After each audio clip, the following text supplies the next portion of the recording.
Hello, everybody. Yeah, back with another Royal Room Rumble, and I hopefully I'll be able to do a bit more of these. This is a particularly purring kind of rumble. It wasn't out of control or anything major, but it was a really interesting conversation. Had some pushback. It was on Stephen Boland's channel. Who Big Bad Mama. Big shout out to the biggest baddest mama. Big Bad Mama invited me over there. Said that they'd like me on. So you know me. I'm always up for a chat and a challenge. So going over there to explain why we don't believe in God and sort of it was supposed to be I think it was supposed to be atheists challenging Christians, but it really turned into the Christians challenging atheists. But I must admit I wasn't there from the start. I will link the entire thing as per usual down the bottom. Hope you enjoy and yeah, let's get ready to rumble.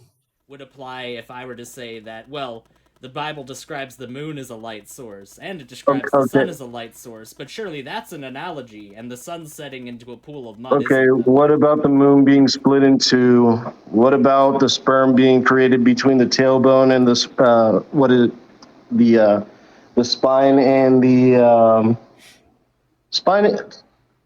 No, what is it? The spine and I think the stomach. Forgot exactly what it says, but they say that's where sperm is developed. By the way, everybody, welcome our guest, Mark Reid. Hello. And thank Mark you, by the Reid. way, for taking your time to come hang out with us. No problem at all. My pleasure. You are an avid debater, man. I do enjoy debate, yeah, like I really do enjoy it. But I enjoy discussions as well. Like I enjoy a lot of things, but that's okay. I do enjoy debates. The Quran says between the backbone and the ribs is what it says. Thank you. Yeah, no problem. Yeah. Yeah, so but that sort of it seems just to me like it's sort of saying, well, what about what the Quran says? It does seem like whataboutism, or which is sort of the old tu quo que fallacy, sort of, and you also. It means that just because there's erroneous scientific things in the Quran doesn't mean that there's not erroneous scientific things in the Bible. Like they can both have erroneous scientific things, right? Wasn't the Bible a non-scientific book? Well, yeah. I mean, it was claimed to be the backbone of authority that informed the science, quote unquote, of the earlier church. Yeah, it was the queen of the sciences back in the day. Hey, Lupin, is there any way you could turn your volume down just slightly? Yeah, actually, I'm kind of disappointed that Mark's here and I have to go, but I just now got back to my keyboard. You're disappointed. Yeah, I'm gonna have to go. I would have liked to stay a little bit longer, but I had some things I got to do. But God bless, guys, and take care. I'll listen on later. I wish this wasn't my show. Now that Mark Reid has arrived, I'd like to leave also. No, I wanted to talk to Mark actually, but yeah, it's all good. Another time though. Yeah, wow, I can no, really Mark, feel the I have love. seen you. I've seen you debate Kent Hovind, and I would absolutely hate to have to debate you. Why? Hey guys, because you're very good at debating. You bring a strong argument. Oh, thank you. I appreciate that. Thank you. I certainly do my best. I don't think I'm anything really special. I just do my best, and I think I'm just a little bit more organized than most people.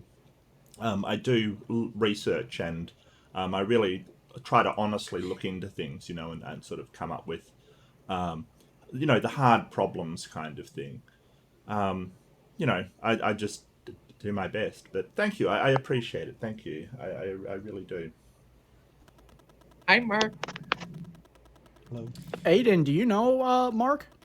I've seen one or two videos of his before. I actually commented on one of his videos earlier today, the one that he did with Kent. That was hilarious. The debate that you had with him on the one show that Praise I Am had. That was a fantastic performance you did there. But no, I was just gonna say, I think I'm gonna have to get a confirmation from my job here what's going on, so I may have to get off here, but just give me a minute on that. All right. Don't Good to see you. chase anybody away.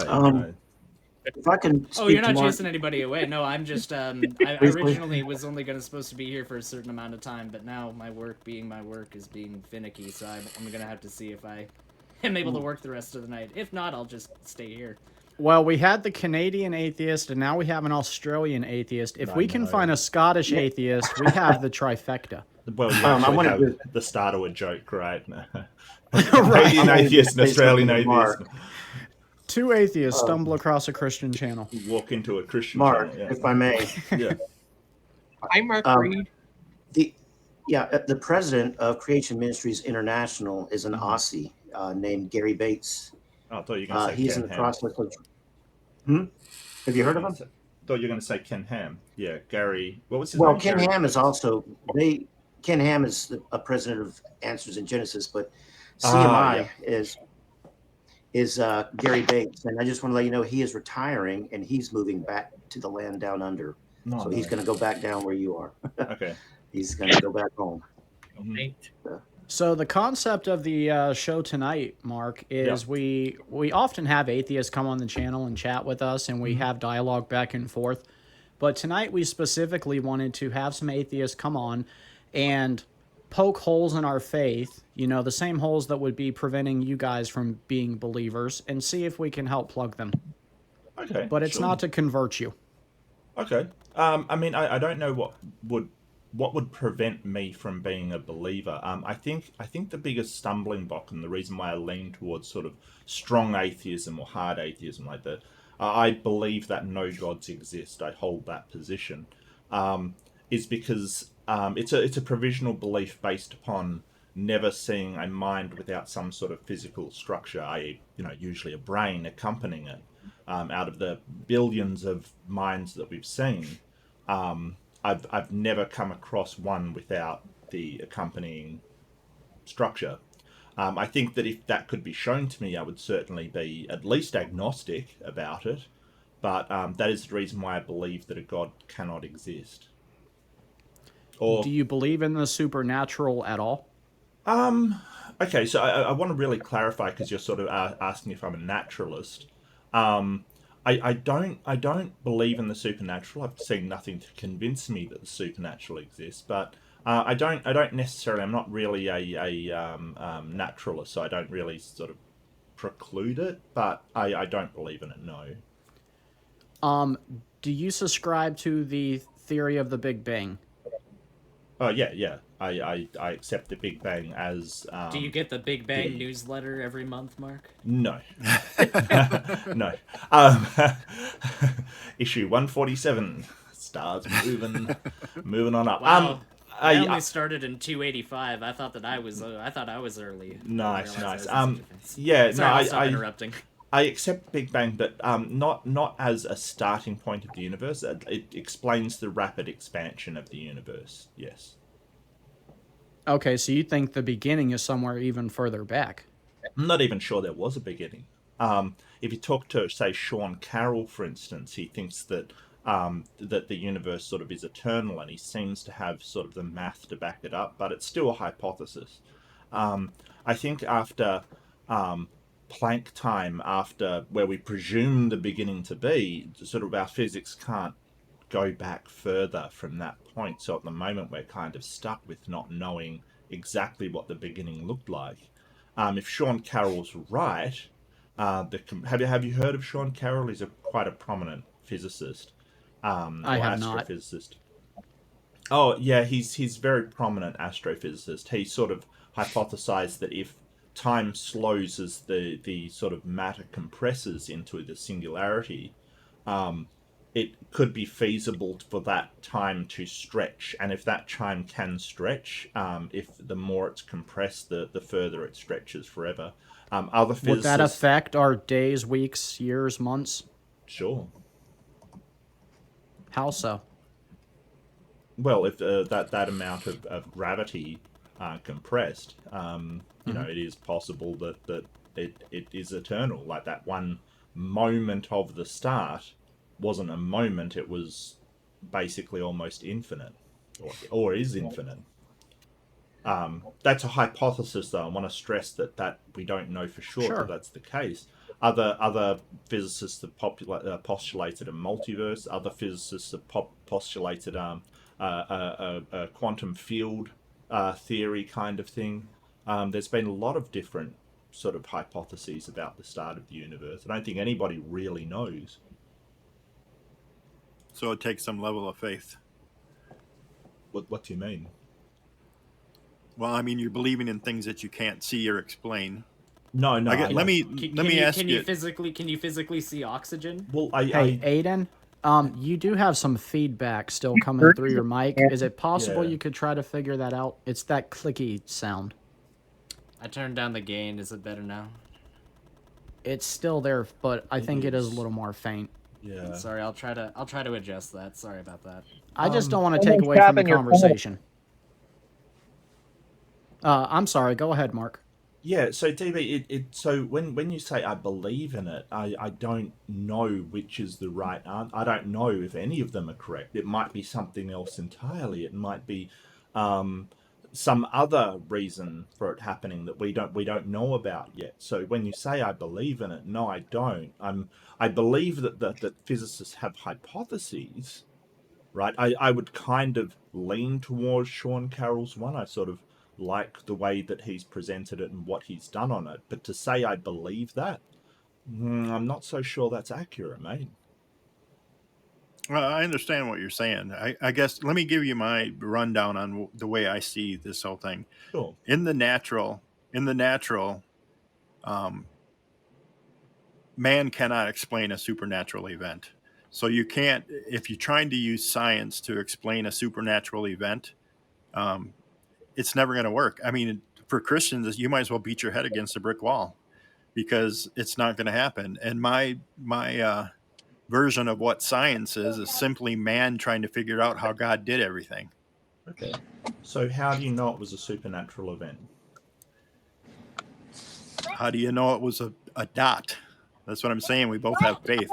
We both have faith that it was. Well, it's an extrapolation though, based upon the information that we already have, though. So to say that we are on equal ground on that isn't exactly fair, because we actually have data that we can use to go back and try and extrapolate and try to figure out where this sort of thing, this dot, as you put it, sort of came from. I mean, like the cosmic microwave background is a really good example of something like that. So you're extrapolating on something you don't see. Well, yeah, but we can sort of use induction by saying, hey, there's redshift, so we know that the stars were close together and they're moving away. With the duration of time that we've got, we can tell that those stars used to be in one point. And so they made a testable prediction to say that if it was a singularity and that singularity had a rapid expansion, we would see cosmic background microwave radiation. We would see that. And people that weren't even looking for it or didn't know about it found it. So we kind of made these predictions based upon the solid sort of mathematics and the prediction, the information that we had, and then that turned out to be true. Can I ask you something? Oh, of course. You said you do believe that. I guess you're an eternalist. You believe the universe has been here for an eternity. Is that correct or no? I don't know. I lean towards that, but I can't say that I believe it 100%. Do I believe that? No. I would have to firmly say that I don't know if the universe had a beginning or where it came from. Do I believe it did? No, I can't say that I believe. What I believe is that I don't know enough about it. Physicists have claimed all kinds of things, but their claims have been contradictory. There is no consensus on that. I mean, hey, Mark.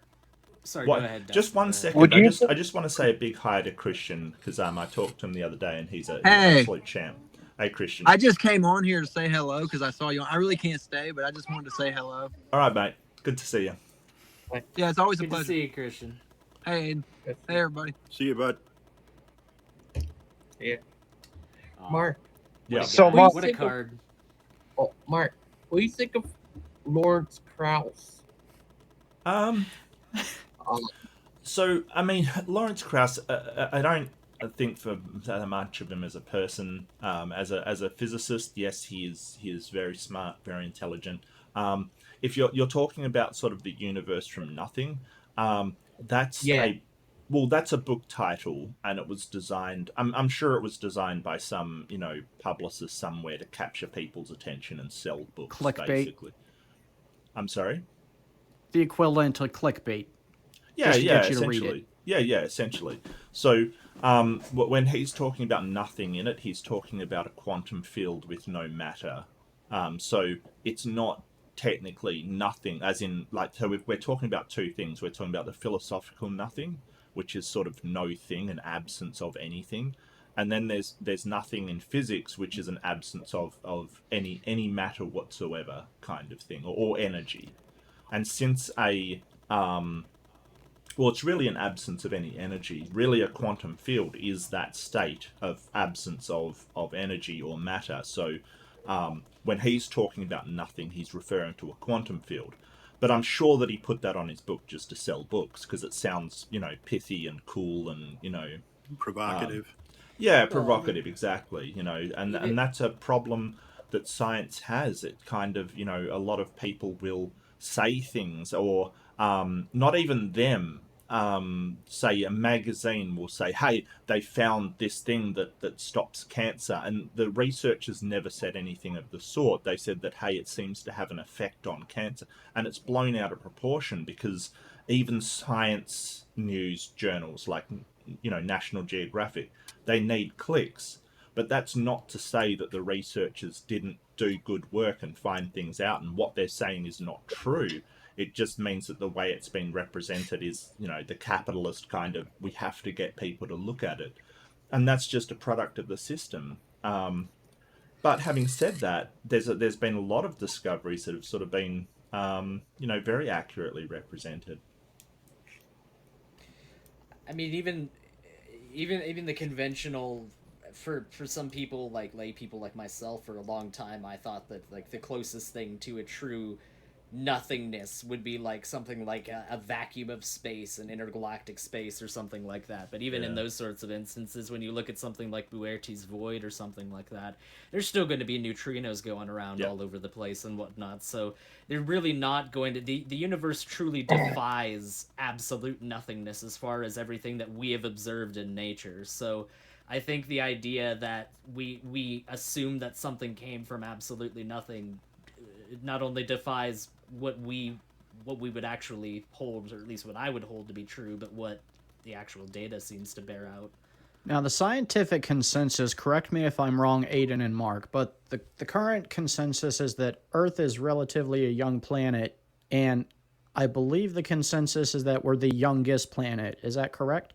I don't know about the youngest. I know that we're relatively, we're the young. But... Jupiter is kind of thought to be the oldest planet simply because of the amount of mass that it has and the position it currently occupies in the solar system relative to other planets in the solar system. But no, I don't think that Earth is necessarily the youngest. I think it might be the youngest that has its current form and mass, simply because of the current theory we have about how the moon was formed when the Mars-sized object Theia collided into a very early Earth. I think it was like 3.5. Well, wouldn't Jupiter, being the largest planet, kind of set its own standards because of the size of it and its gravitational pull, and what's going to be close to it, what's not going to be close to it? Absolutely. No, absolutely. It's interesting that you say that, actually, because Jupiter is a kind of an outlier as far as other other star systems that we've observed out there. A lot of them seem to have what we would call hot Jupiters, and those are gas giants larger or the same size of Jupiter, or orbiting about as close, if not closer, than Mercury. So the fact that Jupiter is in the position that it's in our solar system kind of tells us that the way that matter was distributed early in the solar system's history was fundamentally different in some way than it is for most of these star systems that we seem to observe around us. Now, whether that's because of the fact that most star systems are binary systems, like Alpha and Proxima Centauri, maybe that's one of the big factors, but I think it's one of the many things that could explain why that is the case. But I'll stop rambling. Sorry. By the way, welcome everybody. Hip Hop Anon. Are you on the atheist side or believer? I'm a believer. Hello, everyone. Just kind of joining in. Well, welcome. All right, you're on the Welcome to right side then, program. bud. Aiden, Yes, hello. are you going to address the weird position of Jupiter in the solar system? Absolutely. I just explained that one of the factors that we have to explain the positioning of Jupiter in our solar system is the fact that a binary star. I guess I'll get into it a little bit more. So a binary star system. Well, like I just Alpha want to. Proxima Centauri. Well, I'm trying to address what you just asked. So I mean. But I was going to guide it to a specific point. I was trying to get. If you need to hone it in, Defender. Go ahead. But we did promise to give the atheist at least half the time tonight. No, he can go ahead. Okay. I was just asking because in most examples that we see where the stars are and we see the planets, the gas giants are closer in. Yeah, exactly. The hot Jupiters that I described earlier. I just hadn't heard you mention it. I thought I must have missed it. That's my bad. No, that's all good. Yeah, no, I'd mentioned that the majority of star systems we observe, yes, do seem to have hot Jupiters that are very close to it, and that does seem to be one of the another one of the outliers of our solar system is the fact that we don't have what's called a super Earth. The super Earth is a planetary object that's anywhere. I think it's between 5 and 10 times the size of, or 2 and 10 times the size of our planet. The rocky in terms planet? of actual mass, a rocky planet rather than a gaseous planet. So that does seem to be something that we seem to observe fairly frequently, again, within other star systems. Now, I think one of the big things that helps to explain that, once again, is the fact that Jupiter and the asteroid belt are where they are in relation to the solar system, because I think the asteroid belt is where it is because there was a gravitational force exerted by Jupiter for as long as it was where it was in the solar system. It actually was closer in at one point. It was somewhere between Mars and Jupiter where it is today, but it actually migrated outward at some point later on in the solar system's history. Sorry, go ahead, Mark. I believe you're referring to the Kuiper belt. Is that right? Yeah. That's exactly correct. The inner asteroid belt. That's correct. Yeah, I know the Kuiper belt off the top of my head, but I always forget the Kuiper belt. Yeah, I'm probably butchering that name completely. Yeah, totally. No, it's all right. But it's interesting though because a good example of the fact that our understanding of these sorts of things that we're discussing is so early in its infancy as far as like really getting an in-depth understanding. For the longest time, we thought that there was a completely different planet in our solar system called Vulcan.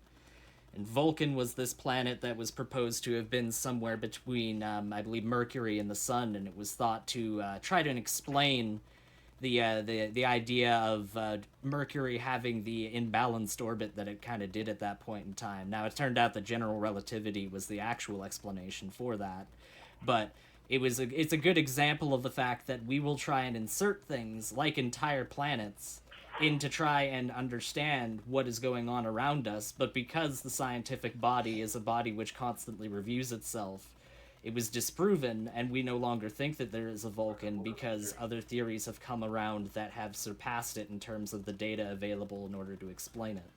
Wasn't Vulcan a god? Yes, they were the god of fire, were they not? Yeah. Metalworking. Yep. Metalworking, right? Yeah. The Hephaestus, I believe, was the Greek equivalent. Hephaestus, yeah. Hephaestus, sorry, yeah. I've read a lot, so I butcher names. I always find that people that read a lot, they butcher names because they just read them and don't actually pronounce them. No, it's true. You're absolutely right about that. Would you two gentlemen say it's fair to say that Earth is special in the universe? Don't know. We had like the amount of data that. Okay, you know what? I'll steel man your position a little bit actually here, Stephen. I love this part, Aiden. Yeah, no, I'll steel man you a little bit. So, it's special in that the data that we have currently available right now. Yes, there is no other example of an oxygenated planet the size of our planet that has the kind of water makeup that it has and has the kind of environmental makeup that we would need, like the presence of a moon to balance the axial tilt of the planet. We haven't found that yet. I will agree.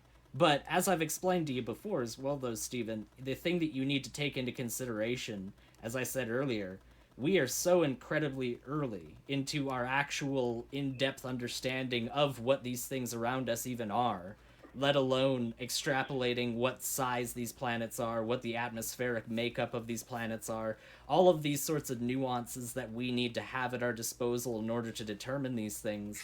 The technology to even be able to do that is still in its infancy. Like the James Webb Space Telescope being as new as it is, that's the closest that we've really been able to get to at the moment in terms of being able to really look in depth and try to figure out what the actual makeup of the planet is, and that's only just launched. So maybe with that in mind, you would simply say that I'm saying, oh well, just give it time and we'll find it. Maybe we won't. It's only a matter of having access to as much data as possible. So as of right now, yes, I would say the Earth is special, so to speak.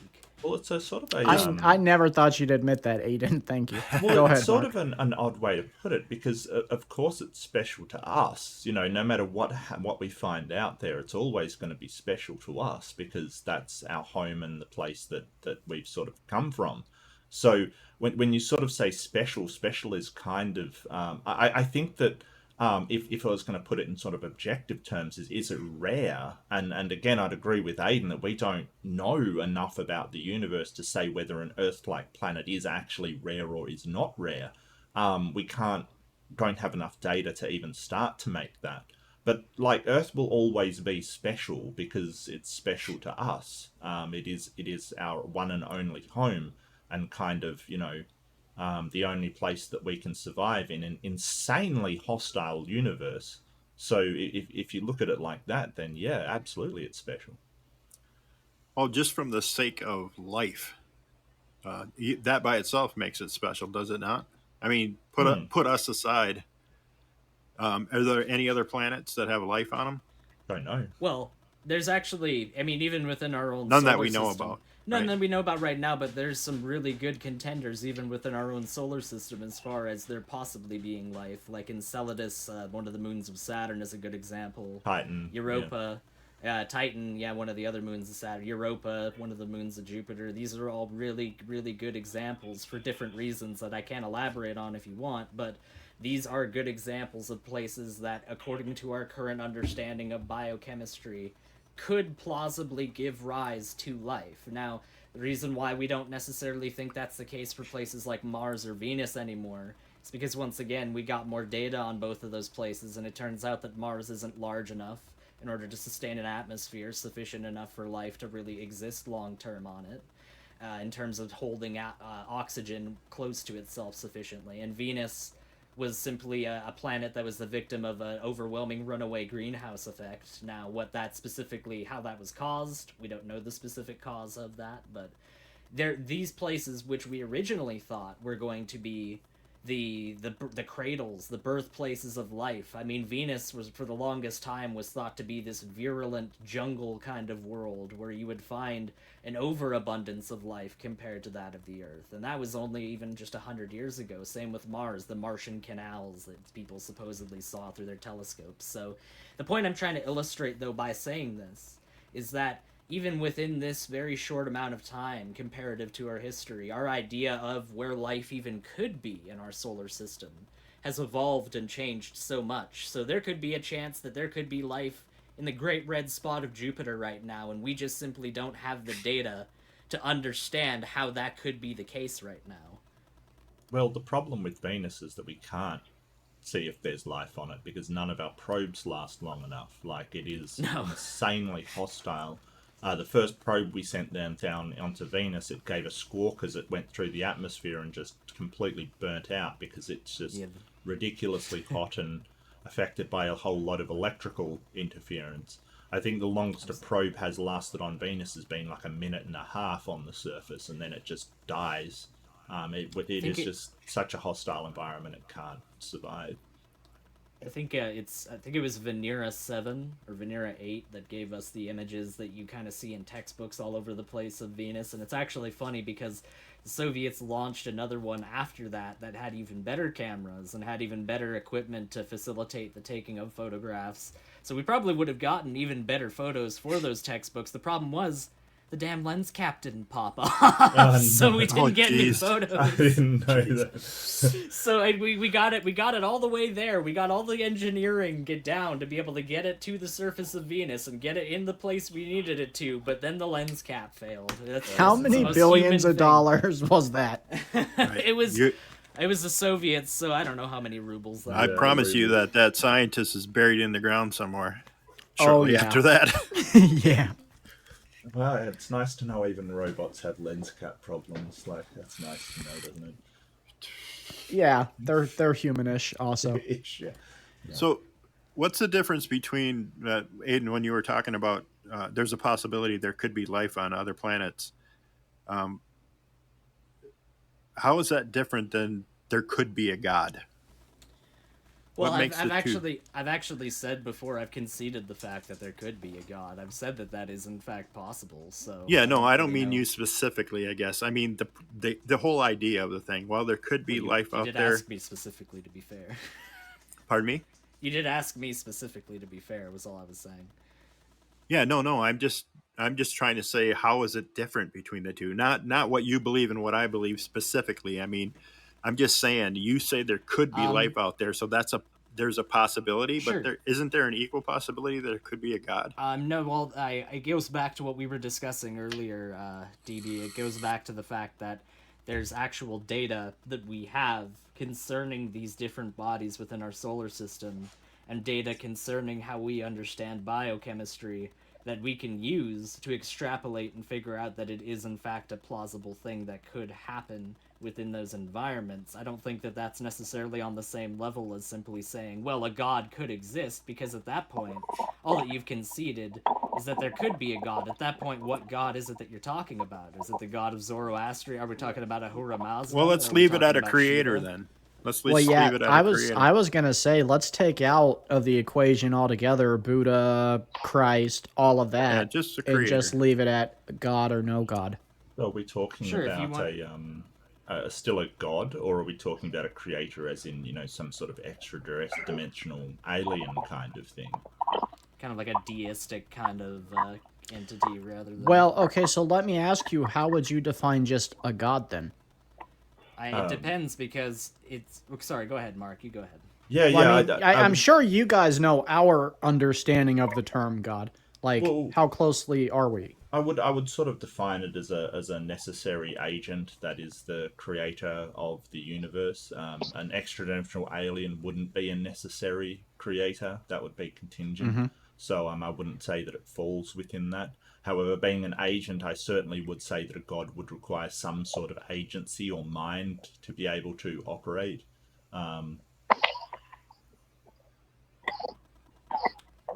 So I'd probably throw in a few what he said.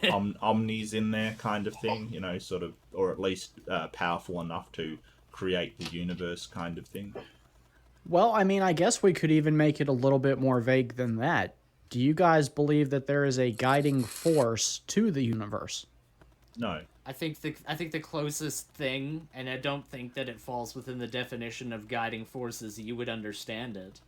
But I think the closest thing to a guiding force, so to speak, are the laws of physics that we can observe around us. And once again, our understanding of that, like, I think quantum theory is a great example of that. I think our understanding of the actual makings up of the universe, so early in its stages of our understanding of it. I wanted to actually ask you about quantum theory later on, but I'll save that for later. If you were going to ask me, it's going to be a short conversation. Well, Don't worry, I got your back. Thank you, Dustin. All I'll say is, based on the fact that, from my understanding, rather than somebody like Christian, who is on the election kind of standpoint, you're more free will, correct? Myself, yes. Yeah. So quantum entanglement, as far as two things being able to directly interact with one another across exponential distances of time and being able to affect one another instantaneously, how is that something that you can explain in a world where God specifically tried to set out free will for everything? The thing I don't understand about the spatial dimension. Hey, hold on. I asked Steven. Okay, so all you right. did that stereotypical Aiden thing where you ask a super long question. Can you boil it down for me like I'm 5? How do you explain quantum entanglement in a world where God has allowed there to be truly free will? Define quantum entanglement. So quantum entanglement... See, this is the thing, right? You don't want a long answer. Spooky actions at a distance. Spooky action at a distance. Sure. Can you turn your mic down a little bit, Defender? You're really loud. I don't know if you're yelling into the mic or if it's your mic just turned yelling. up. I think he was, so but that's okay. How did you define it? Spooky action at a distance was the answer posited. Spooky accidents. Can I take a shot at the answer to him? Absolutely. Sure, go ahead, Hip Hop. Yeah. You know, the physical world that we observe, and you say that there's a lot of data out there. There is a lot of data. Humans have a unique, so far, okay, quality, and that is that they're very intelligent, and they've been able to achieve in a very short period of time, cosmologically,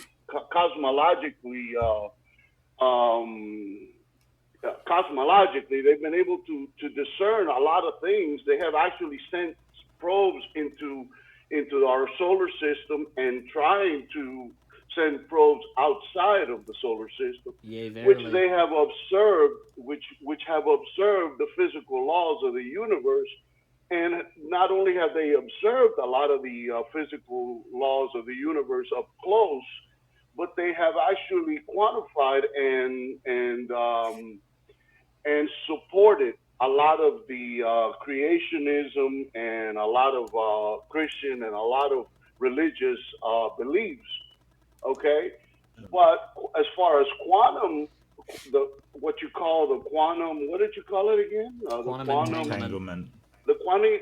Are you trying to say the quantum entanglement? What that means? I'm not sure what that means, but I'm saying, but I'm thinking that it's the difficulty for the physical cosmological science to be able to verify or to sustain certain theories of physical science, which are supported by quantum, mathematics, quantum studies. Is that what you're trying to say? That's what the well, I can sort of explain quantum entanglement at a base level. Don't get me wrong; I'm not a physicist, so I might, not give a Please very do, Mark. accurate. So I think you two are the only two that know what that is. I think everybody else in here is kind of at lost. a base level, you have quarks, right? And they're like particles, but not. They're sort of the base. If you think of them as the base level of quantum mechanics, and quarks have certain properties like spin, for instance. So quantum entanglement is when we have two sister particles and we spin one, say we alter one of the properties, we will spin one, and the other will spin in the opposite way.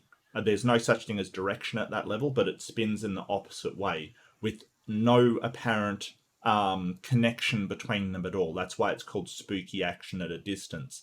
And the effect is instantaneous. Now, people have managed to send data through quantum entanglement faster than the speed of light, but they're not moving. What's happening is those quarks are instantly responding to the change in the sister quark, right? So there's nothing in between. What is a quark? I don't know what that means. So no, fair enough. Subatomic particle. It's a subatomic. A quark is a smaller part of an atom. Yeah, it's essentially the smallest individual unit of thing that you can. It's sort of saying it's a particle. You can see them. Misleading.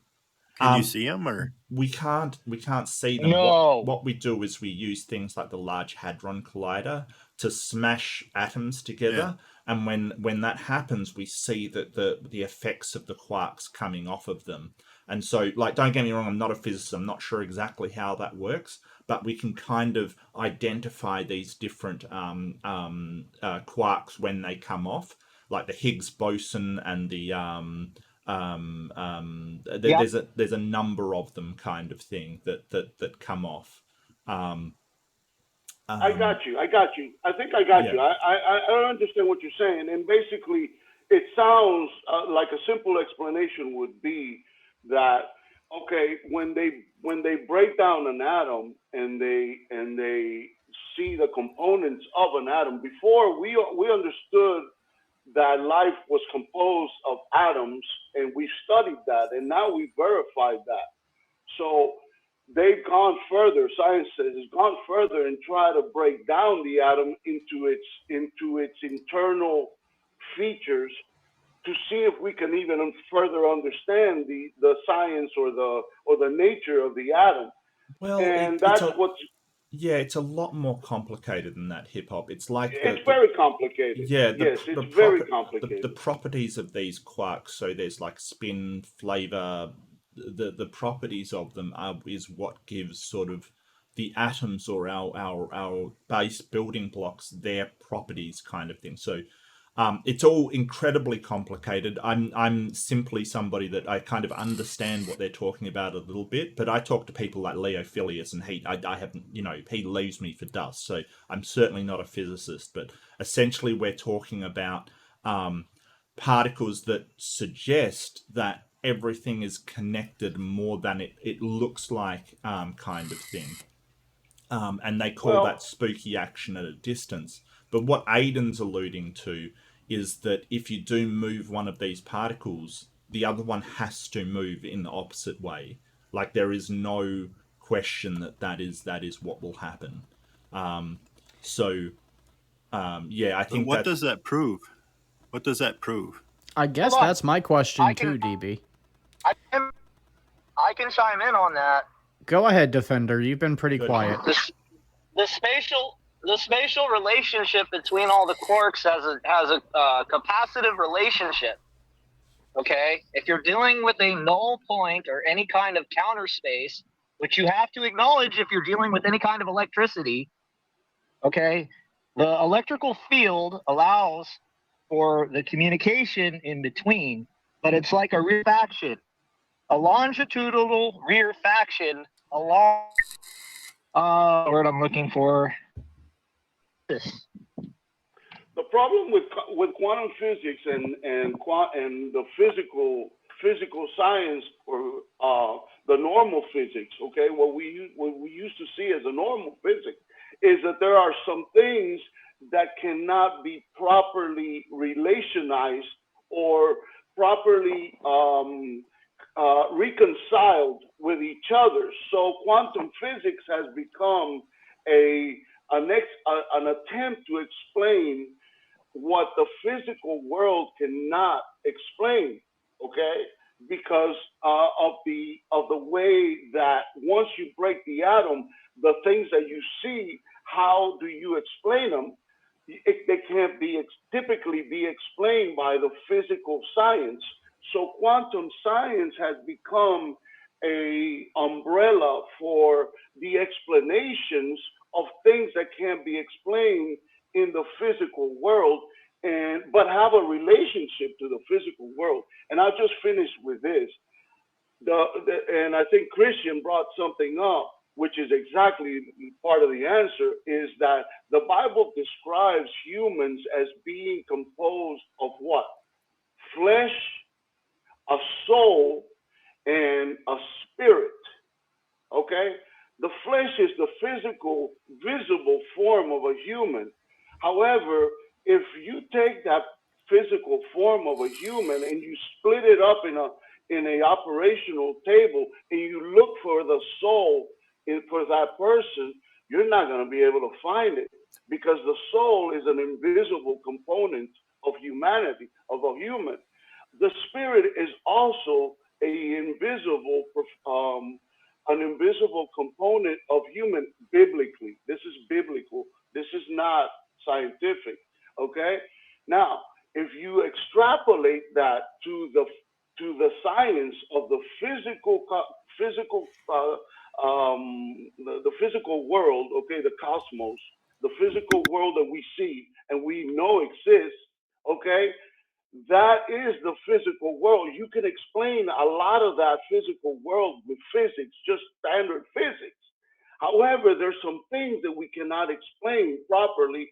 So the scientists have come to depend on another science called quantum mechanics, quantum physics, whatever you want to call them. There's all kinds of different variations of it.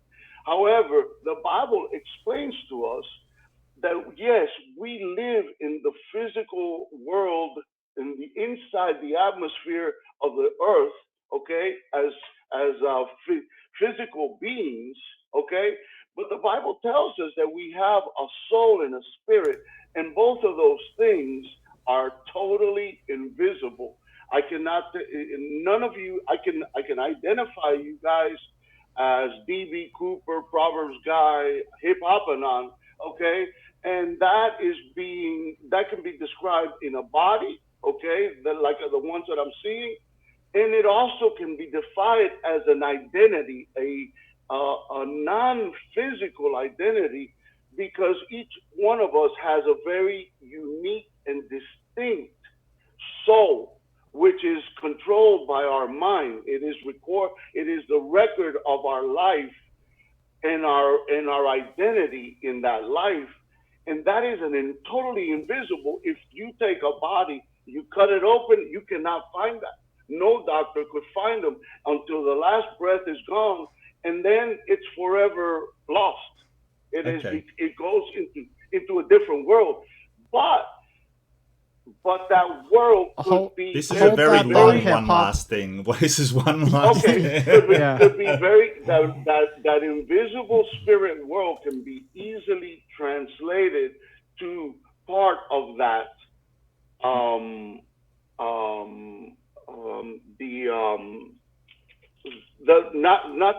not the cosmological physics, but the quantum physics, because quantum physics deals with a lot of stuff that we don't see.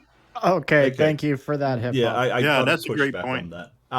So you're right. Like, there's no unified theory between the quantum level and sort of the macro level. We don't have a unified theory, and so we kind of. I have a unified theory. There is a unified theory.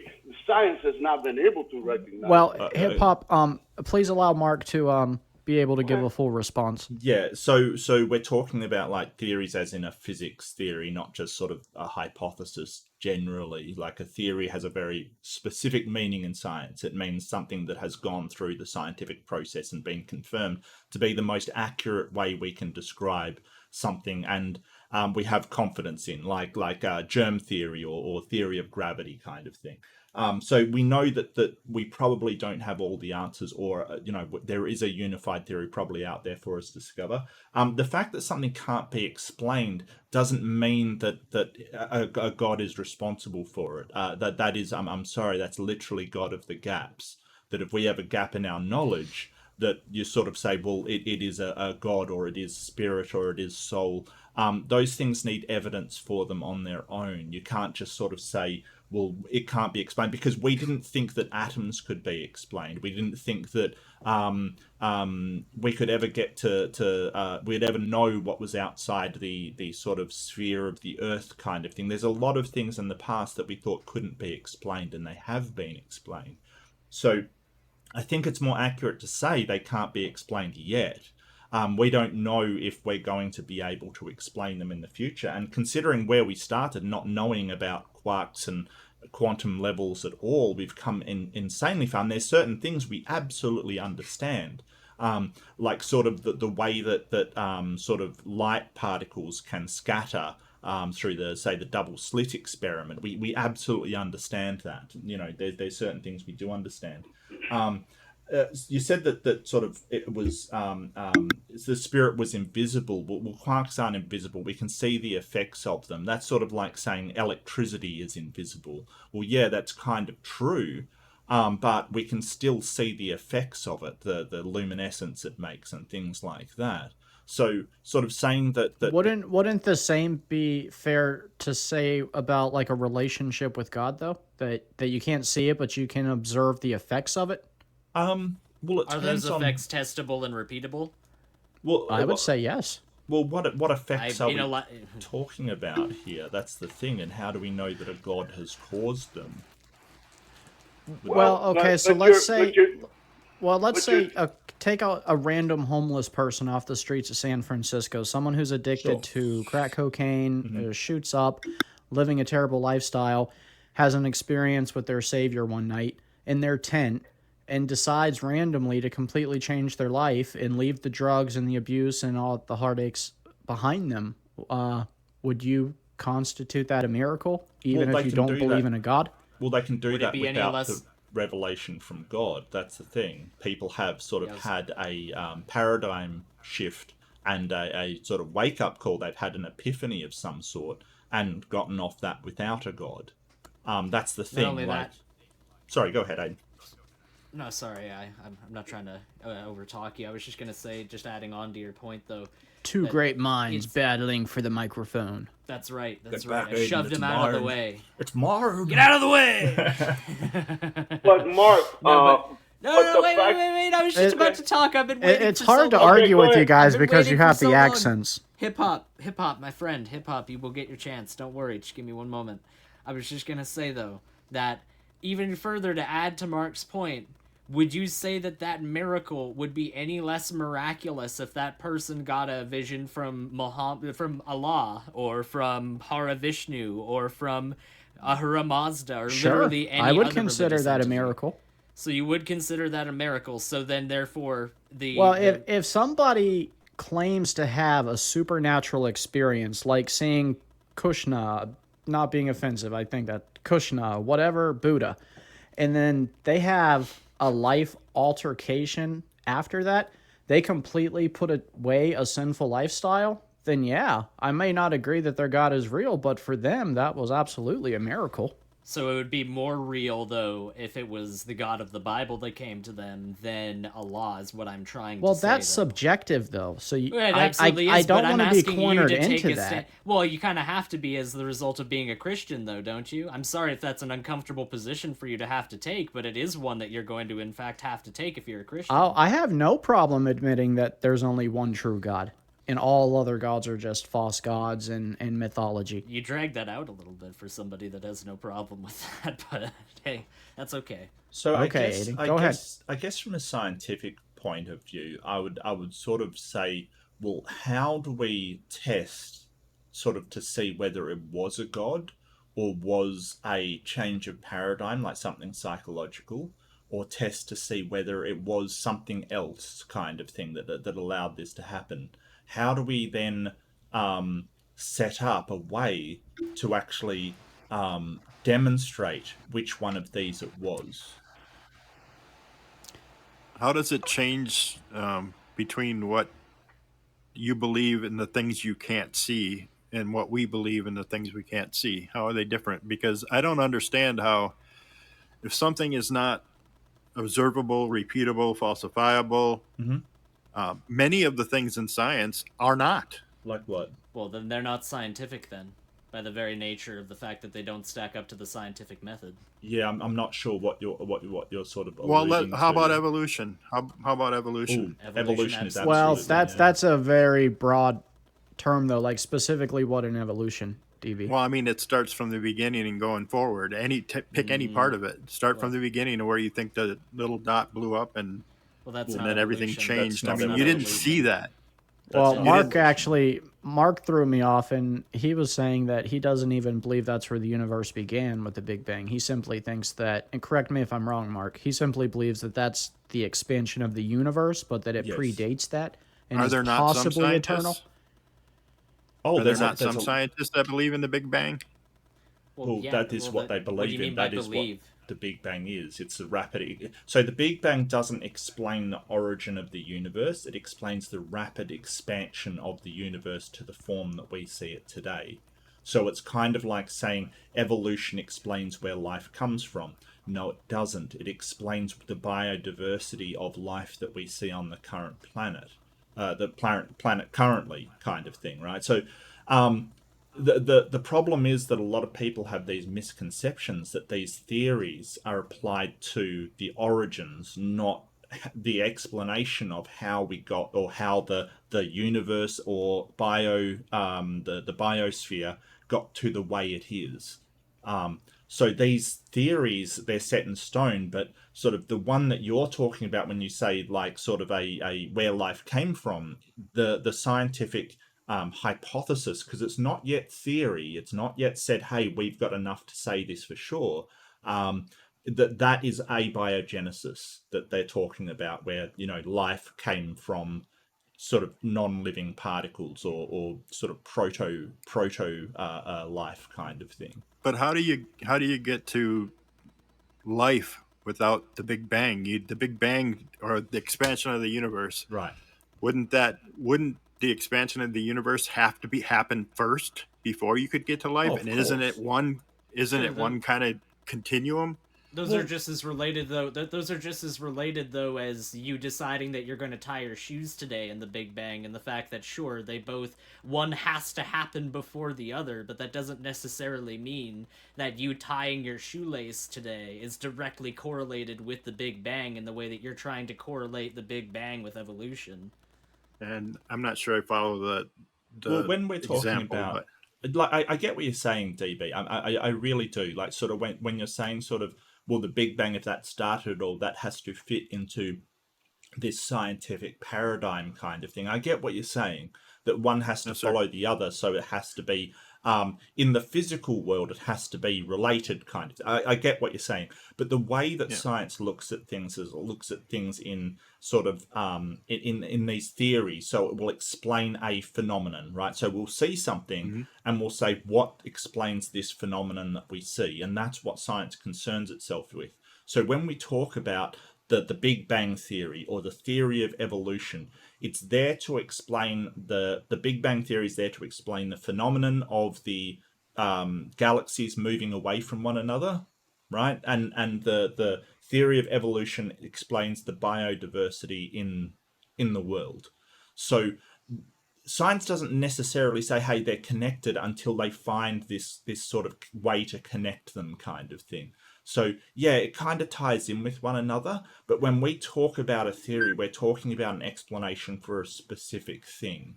Does that make sense? Yeah, yes, sir, it does. Okay. I'm just making sure that I'm explaining it in a way that... Yeah, no, it's good. I've already learned a lot more than what I knew before I got here. Oh, no worries at all. To me. You're not saying that science precludes the existence of God, right? No, it doesn't. But the way that science is set up is it only takes naturalistic things into account. It precludes anything spectral.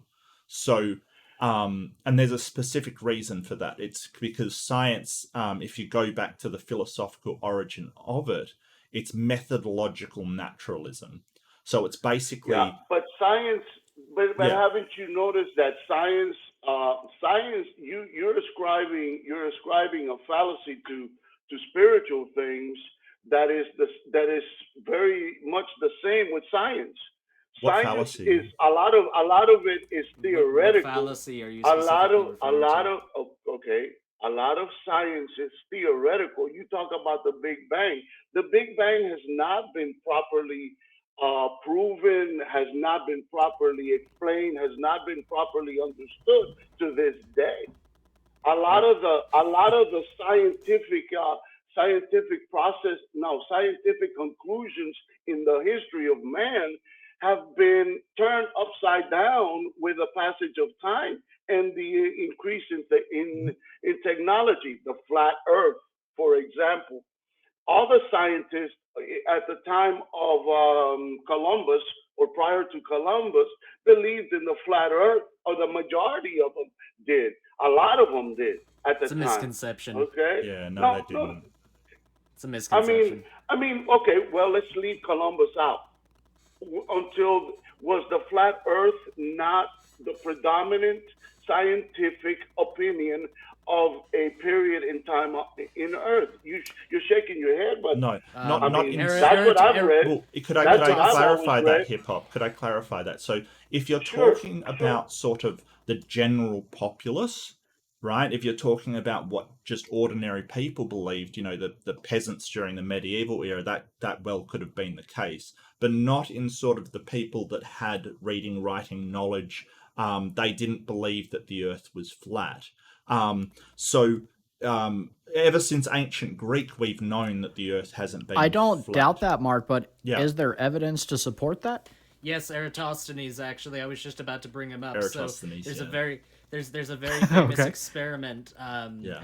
I'm a big fan of Cosmos, so Carl Sagan does a really great segment on this. Mm. But it's a story of Eratosthenes where he takes a stick and he puts one in Alexandria, over in the north of Egypt, and he puts another stake in Cyrene, and he writes to his friend Mm-hmm. And he has his friend tell him at a specific time of day what the length of an angle of that shadow is in comparison to that of the one at Cyrene that he goes and observes. So it turns out that there is in fact there is a significant difference between the length and angle of the shadow that is found at Alexandria and the one that's found at Cyrene. Well, So it's actually more interesting than that, because basically he waited for the well in Cyrene, this famous well, the stick in there, the sun to be directly overhead, and he actually paid a guy, because you have to know the distance between the two, so he paid a guy to pace out the distance, like a professional the cubits,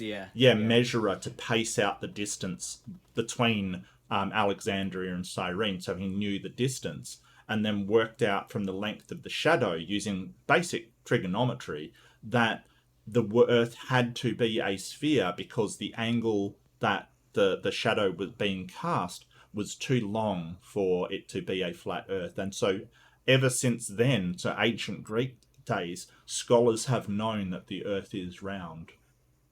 It's actually Scholars have not known that. I'm sorry. We just gave you an example. Because no, you gave me an example of an individual that had a mathematical query, okay, that he basically was able to understand, okay, but was there not a prevalence of opinion on Earth at one time amongst not the peasants, as you called it, but as the elites and the studied classes that supported a general belief that the Earth was flat? Was there not ever that, or did I read that improperly in my textbook when I read it? I think maybe that there was a general belief in scientific circles that the of geocentrism, that the sun went around the Earth, kind of thing. I think that was a predominant belief. So you're I'll give a great example. To say that so you're trying to say that the flat Earth theory, okay, did not exist in world history? Because that is not what I've read in the textbooks. Absolutely. The biggest progenitor in Western society of the flat Earth theory, as you call it, funnily enough, that predates Eratosthenes in the sense of when this particular passage was written, is the Bible. Because the Bible describes the Earth as being flat and that it rests upon pillars. So, yes, there is in fact there was a pagan belief that predated the Abrahamic faith, though, that believed it was on the back of a sea turtle. Well, I don't doubt that there's been sort of beliefs all over the place that the Earth has been flat, but I thought we were sort of talking about, scientific circles. So Eratosthenes and the ancient Greeks were sort of the progenitors, that they did so much that was, Archimedes and what he did. There's been tons of people that in ancient Greece that has, the foundations of our science, just as ancient Greece was sort of the foundations of democracy and all of that kind of thing. So that period in ancient Greece gave us a lot of the things that we know to be true. And so I don't think there's been a significant scientific sort of movement since then that the Earth is flat. But I'm certainly not saying that groups of people all around the place couldn't have believed it. I'm just sort of saying that Western scientific thought hasn't believed it since then. Does anybody remember the point that brought us to the round Earth, flat Earth?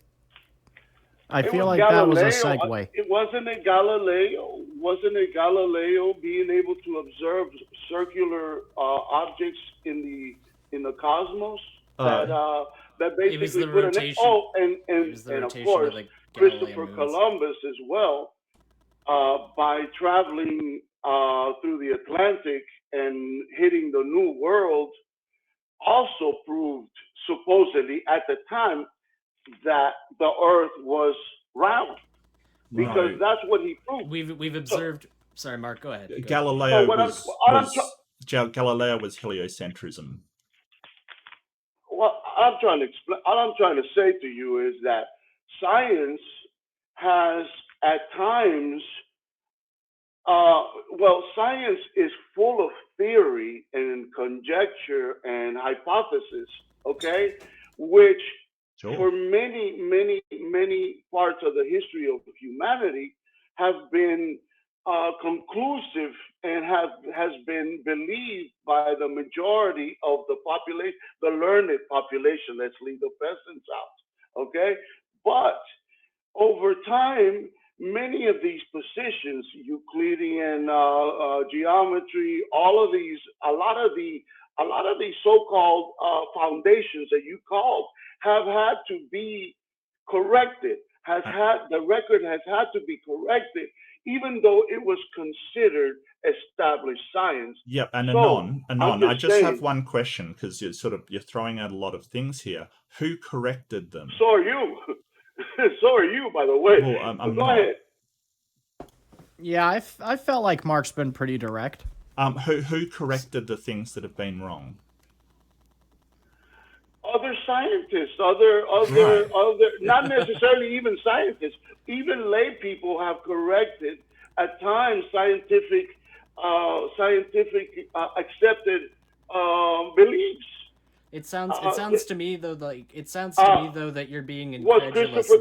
Incredulity by itself isn't an argument, though. Was Christopher Columbus a scientist? No. No, he was a navigator. He was a Genoese navigator. If you don't mind hip hop, could you kind of hip hop? If you don't mind, could you kind of hone in on your point though? What was he trying to prove? What was Christopher Columbus trying to prove? He was trying to prove. He was trying to find a shipping route to Asia. Sorry, right. Mark. I'm sorry. Yeah. He was trying to find a shipping route to the Indies. Yeah. And what was his reasoning behind it? He wanted to make money. It was for a more direct route, right? What was the scientific reasoning behind it? He wasn't a scientist. That's been attributed after the fact, though. Hip hop. You see what you're talking about, though. And I'm not saying this, to be rude. Please don't interpret it that way, because I used to be under some of these misapprehensions myself, because it's very common, but. This is some of the myth building that's occurred around these people after the fact, because it's a very common misconception that Christopher Columbus was set out to try and prove that the Earth is round. That's a very common thing to say, and you actually look at the motivations that he had in order to go and do such a thing, and I'm beginning to see a pattern with that and Galileo and the trying to prove that the Earth is round because he observed that other objects around. Like, these are things that are common myths. But the important thing about really looking into these topics is that it's important to try and get yourself as far away from those myths as possible, because they distort the actual intentions of these people. And I think any distortion of history is inherently a disservice of its understanding. I'm sorry. I cannot leave that alone. Listen, you're the one that's distorting history. It is a known fact that Christopher Columbus was influenced by the new beliefs that the Earth was round, okay?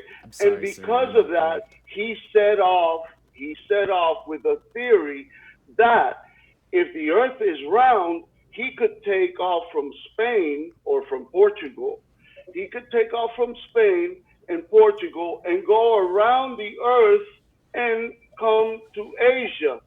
Okay, and thereby coming with a more effective How would that trade prove? How route. would that prove around? Hold on. How would that prove around Earth though necessarily? Because just because he got to Asia doesn't necessarily inherently mean that it proves around Earth. It just means that it could be another possible route across the flat Earth the that church, he's discovered. listen, the church, and the scientific community at the time believed that he was going to fall off the edge of the flat Earth. This isn't true, sir. Yes, I'm sorry, did. sir. You're not being accurate. You're not being accurate. I am well. Okay, then other textbooks that I read about this You're wrong. are I'm sorry. inaccurate. Yeah, they are. Okay. I'm sorry. Yeah.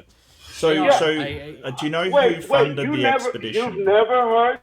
Do you know who? I have. I just told you earlier that I have heard these things before and that they are very common misconceptions. But that's all that they are is misconceptions. Yeah. So do you know It's about Columbus who funded the expedition? Just about every educated person at that time did know that the Earth was spherical.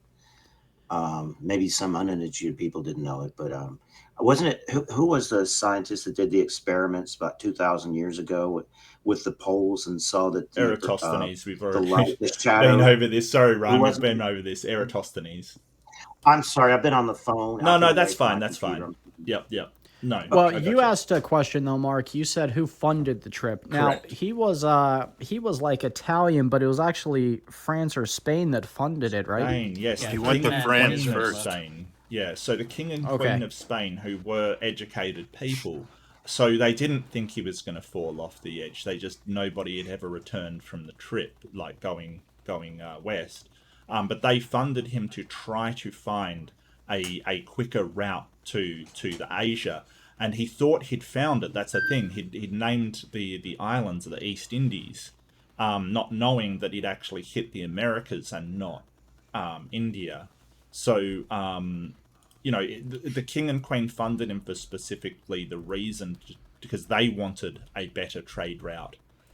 Because if you go the other way, you've got to go all the way around. The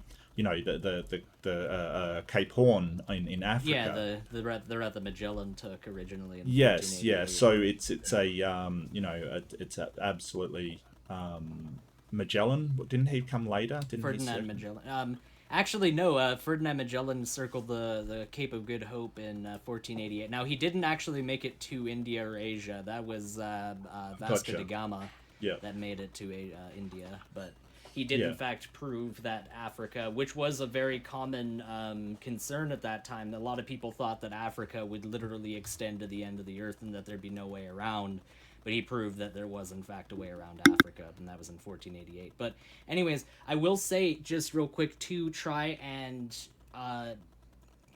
clarify the position, there was, in fact, a misapprehension that both Columbus and Ferdinand and Isabella were laboring under at that point, Columbus specifically, and that was they thought the Earth was smaller than it actually was. They thought that the time that it would take for Columbus to sail over to Asia would be vastly smaller than what it actually was, because little did they know there was a whole other hemisphere that they didn't exactly account for. So he thought he was going to find Asia, and instead he found an entire continent. So I think that might be the misapprehension that you're laboring under, hip hop, because it's a very common thing that people extrapolate from that.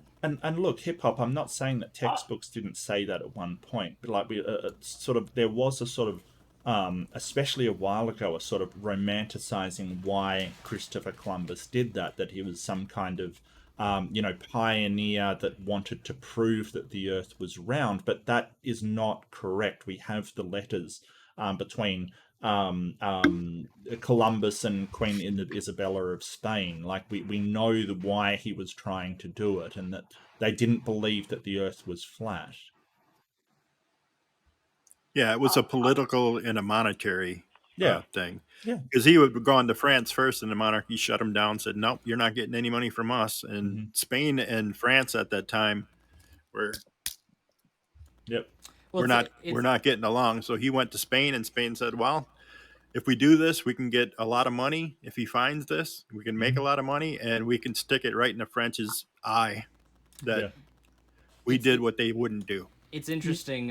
One of the things that another one of those aspects that isn't really often talked about with that voyage is that Ferdinand and Isabella were the first people to unify their two disparate kingdoms of Castile and Aragon. Isabella was the Queen of Castile. Ferdinand was the King of Aragon. And there was a thought between the monarchy at this point that we need something in order to try not only gain a trade advantage, but we need that voyage to be a Spanish voyage rather than a Castilian voyage or an Aragonese voyage, because these two kingdoms, ever since the Reconquista, had had such separate identities from one another. So in one aspect of things, it was also a unifying effort. But I think Are you trying to say that there was never a flat Earth belief or a flat Earth belief, scientific belief during Earth's history? I mean, they clarified that a couple times, Hip Hop. They both agreed that in the mass populations, there was a consensus that the Earth was flat, but that in the aristocracy and the elite and the advanced and the scientific community, the idea was still that the Earth was round.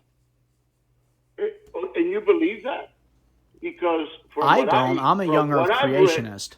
From what I've read, the dominant, there was at a point in time, I'm gonna leave Columbus alone, but at a point in time on the Earth, the majority of the educated class believed that the Earth was flat.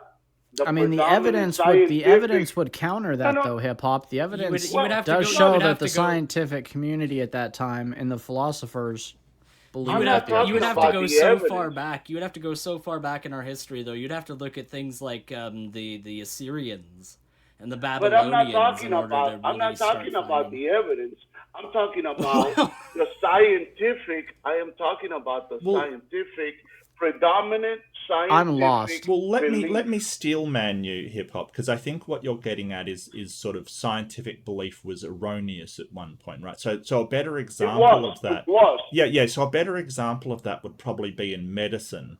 Right, because like not that long ago, like maybe some hundreds and hundreds of years ago, we thought that there were four humours. There was like phlogiston and sanguinity and things like that. So if you lost blood, your sanguinity went down, and that caused you to get sick, kind of thing. And that is completely and utterly wrong. We've now replaced that with germ theory of disease, right? That there are bacteria and viruses and all these things that we can't see because they're too small. They cause disease in people, right? So that is a clear case where the educated scientific people were 100% absolutely wrong about, what is causing something. It was only with people like Louis Pasteur and people like that proved that it was not actually these humours kind of thing. And that is exactly what I'm saying. I'm saying that science has been proven. The science by nature is constantly under a check, a theoretical check, because and we know that science has been wrong. Not science has been wrong. The scientific prevailing consensus or pervasive culture or belief has been proven to be wrong many a time. Okay, so we cannot take science, even modern science right now can be proven wrong at times by new observation, by new understanding, by new data. And where does that come from? that comes from the fact that this is a very, very complex creation, a complex No, it existence. comes from Okay? science, hip hop. It comes from Yeah, science. it comes from Right, scientists. science is a self-correcting endeavor, right? So essentially what we do is we put things out to be the best models to explain things. And then if something doesn't work, we go, what is it? What explains that? And get a better model, like something that explains it better. This is the process that we go through. So nothing is ever set in stone in science. You're absolutely right. Everything's up for questioning, because if something comes across that makes better predictive power than another thing, it replaces what's there. But what this has led us to is basically honing our knowledge in on what is actually true and what describes the reality around us the best that we can. Because when we find something that contradicts what we believe, we discard it, and that's a strength. That's not a flaw. That's a strength. And through that, we've produced, well, the computer that you're on, or the phone that you're on, the internet, medicine, just about every single progress you can ever name in your life, like cars, planes, everything has been done by science, and it's saying, hey, does this work? If it doesn't work, let's find out why and how does it work and replace it. And that's how we've gotten to the point that we're at. I'd like to ask Hip Hop a question, really quickly. And real quick, actually, just real quick before that, I'd like to clarify for the chat. I was wrong. It isn't Ferdinand Magellan that I was talking about who crossed the Cape of Good Hope. Big Bad Mom is right. It was Bartholomew Diaz. Big Bad Mom is always Magellan right. was the one that Magellan was the one that circumnavigated the Earth. But anyways, that being said, I wanted to ask you, Hip Hop, based on what you just said earlier regarding how science has been wrong before. By what methods do you think we use to determine that those things were wrong?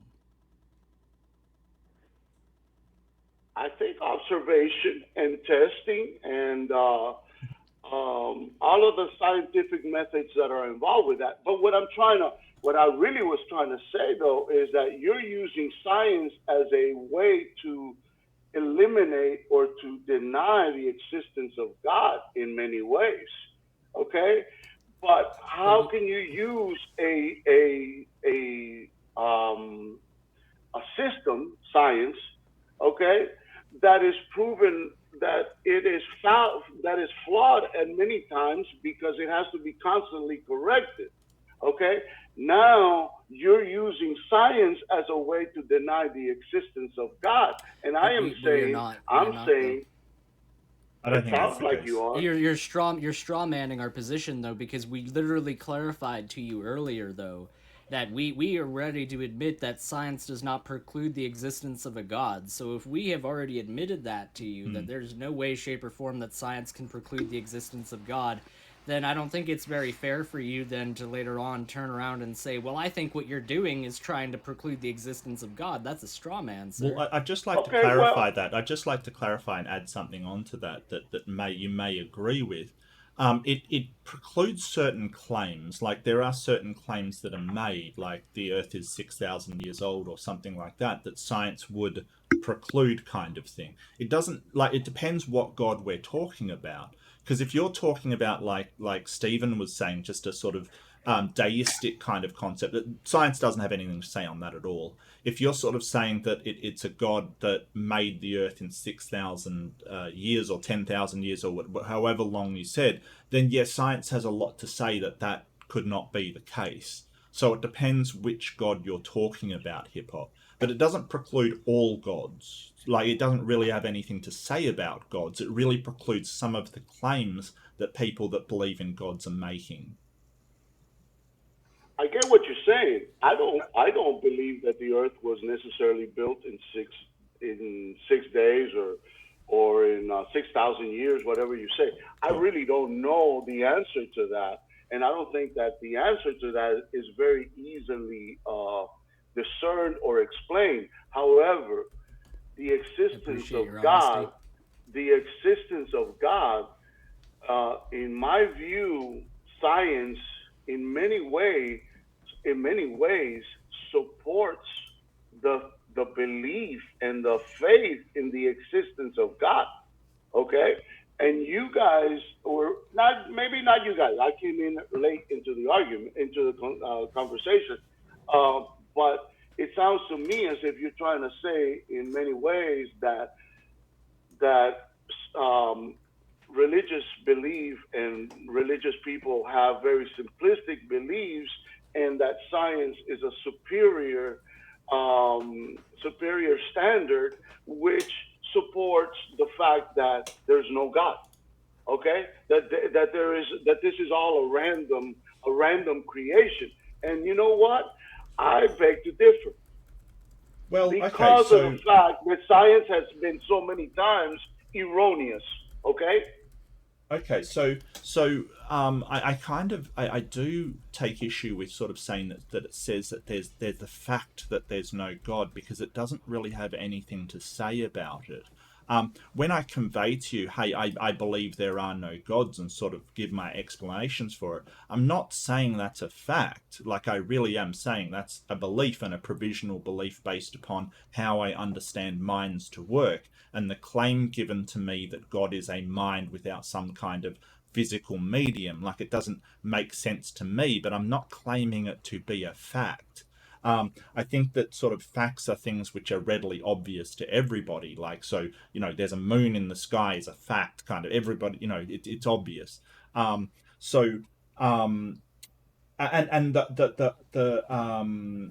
yeah, so I don't think that's a fact, that it's saying there is no God. But the reason why we don't allow supernatural things into science is because that if we allow one supernatural thing, we've got to allow all of them. And so there's been a million supernatural claims for a million different gods, and there is no way to test it or perform any kind of scientific operation on it, as the scientific methods are a very, very... they vary, but they're basically along the same lines of observation, hypothesis, observation, questioning, hypothesis, experimentation, and sharing results and getting other people to replicate the same thing.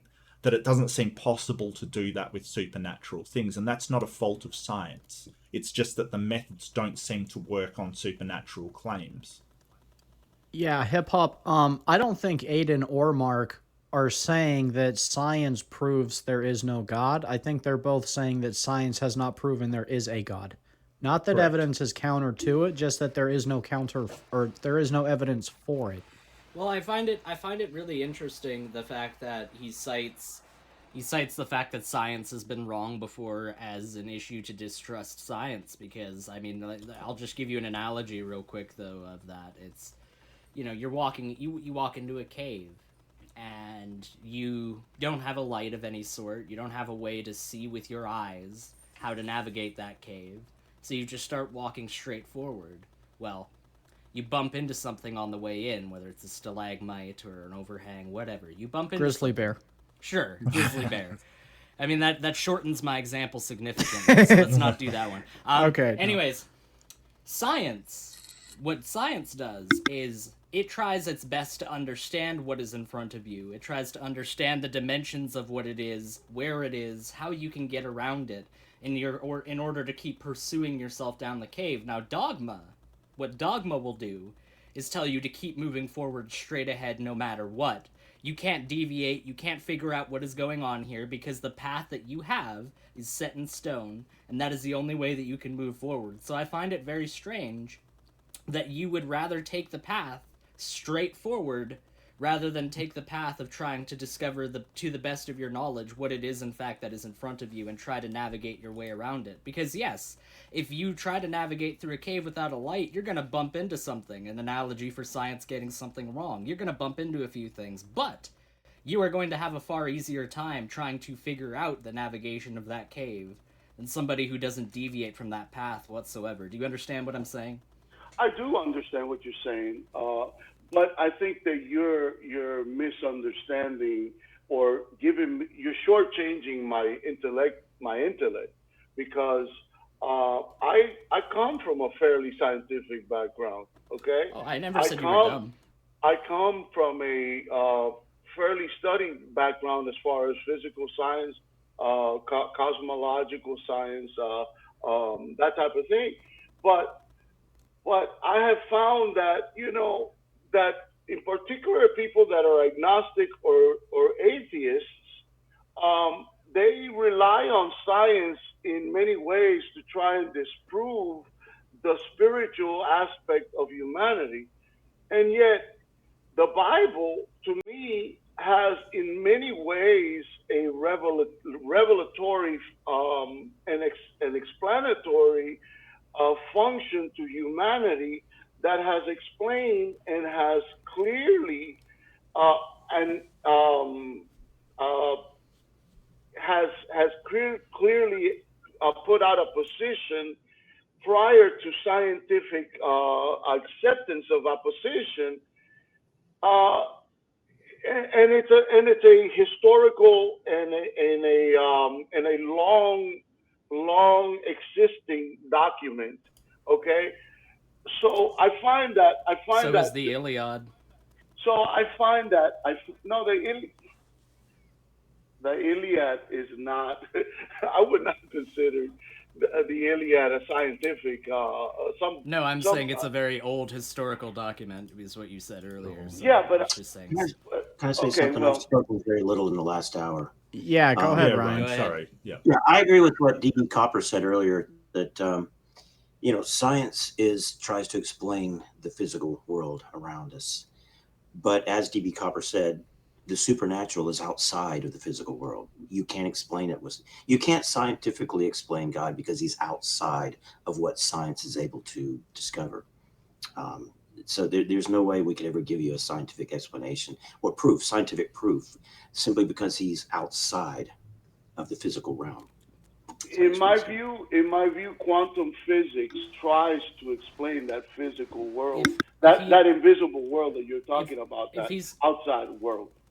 If he's truly outside, though, like as you just said earlier, if he's truly outside of all of our understanding, then why does he try in every single part and parcel of the Bible to make himself understood to humanity?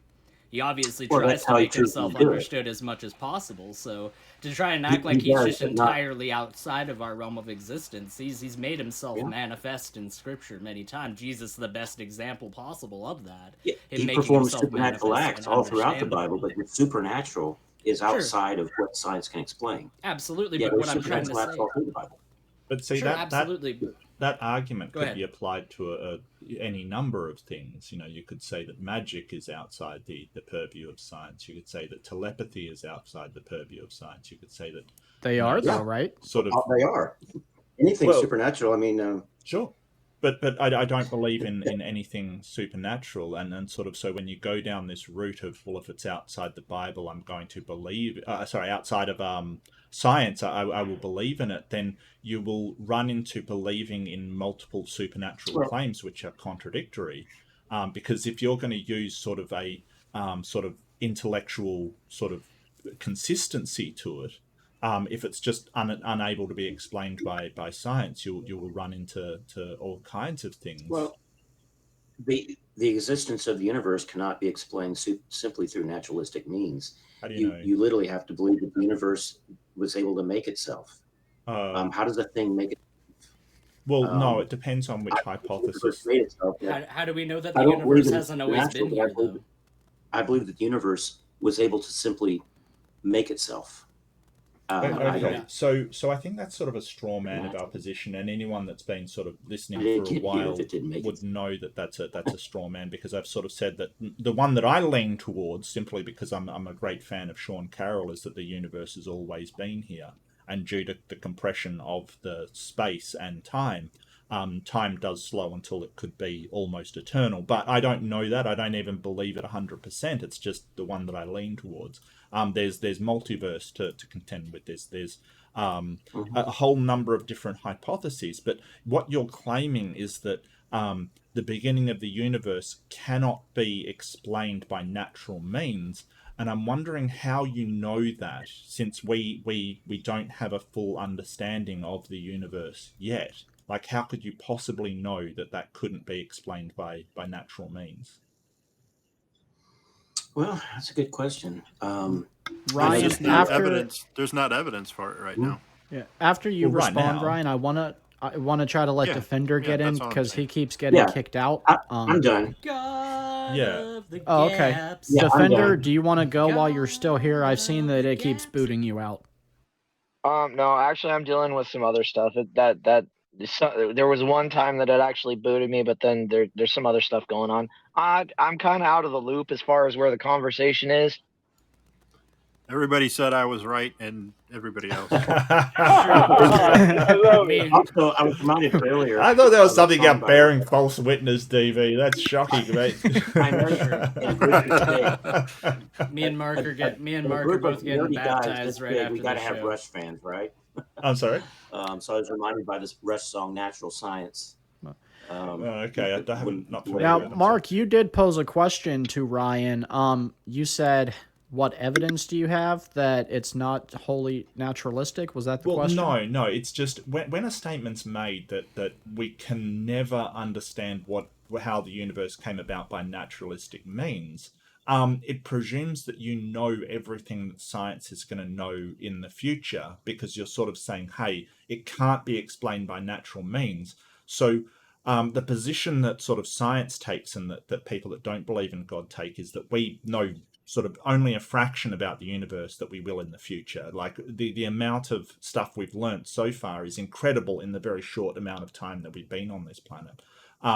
But it's not even a fraction of what's out there to know. So when you sort of say we won't know, like natural means can't explain it, it's presuming, I think, at least tacitly, that science will never be able to find the answer. And I'm wondering how you know that. Well, I just believe that God already provided us with an answer. Okay. Genesis 1:1. Yeah, no, I get that that's your belief, but I don't see a lot Yeah. of sort of, strength to base that belief on besides, sort of what you personally believe. I think that, I will concede it is possible that we may never be able to, explain the origin of the universe through natural means, through scientific processes. But, considering what we knew before, I've got no reason to believe that because we didn't think we'd know, how the Earth formed or how these other things happened, and we sort of figured them out, kind of thing. So, If we I believe that science can explain how the universe works, but it can't explain where the universe came from. I just don't see a DB. basis. Mark, for I that think claim. you're making a fallacy there, bud. I mean, what's there's that? a difference between what something. See, it sounds like you're substituting a description for a definition to me. What do you mean? What fallacy is it, by the way? Substituting a description for a definition? I'm conflating in some way. I'm conflating what?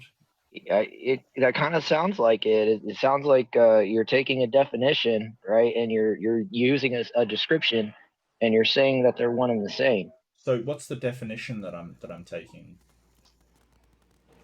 What was it? You were saying something about. Huh? Oh, I was just saying hello to Christian. I'm sorry. I got excited. I'm sorry. I was saying hi to Christian. Yeah, Christian's wife let him Hi, come Christian. play. Yeah, she probably let me come on. If I'm understanding the conversation between you and Ryan correctly, yeah, you're Oh my saying Lanta, Wesley is in the house. What in the world? Mark, you came at a very special time. Like Wesley, What are you I doing, hope you're Mark? well. I think, yeah, Wesley's. I really wanna give a big, lots of love to Wesley. Oh, you know Wesley. Oh yeah, I definitely know Wesley. How are you feeling, Wesley? You okay? Hi, Wesley. Yeah. Hi. How is everybody? Okay. Just Hey. working out some Good. piano music tonight. Hello. Hello. Yeah. So I think the whole point was that maybe I'm conflating the definition of the origin of the universe or how the universe started. I think was I'm not sure how the definition is different than the description kind of thing. I'm not, because we can deal with reality in forms of description, right? Like gravity, for example. We can see something falling, and that's the description of gravity, but it does not define what it is. So if science can know something about something, for example, you're telling me that, I mean, we don't even have ground one of definitions on certain things like gravity, for example. So Sure. if we're not there yet on gravity, how do we even know, for example, how any Earth formed at all?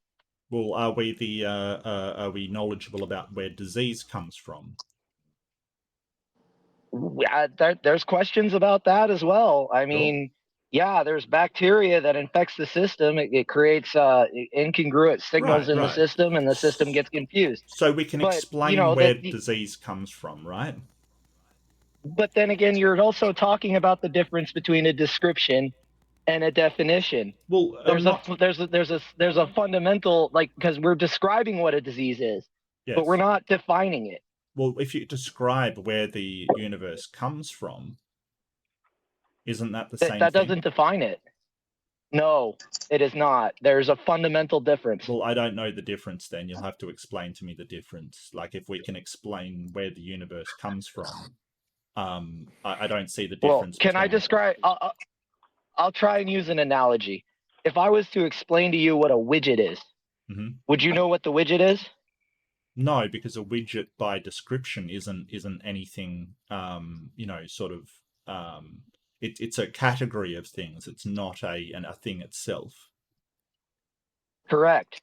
Like gravity. Is the universe a category of well, in a form, yes, but that does not define it. In a form, yes. What form is the universe a category of things? In the form, in the sense that there are many things running simultaneously all at once.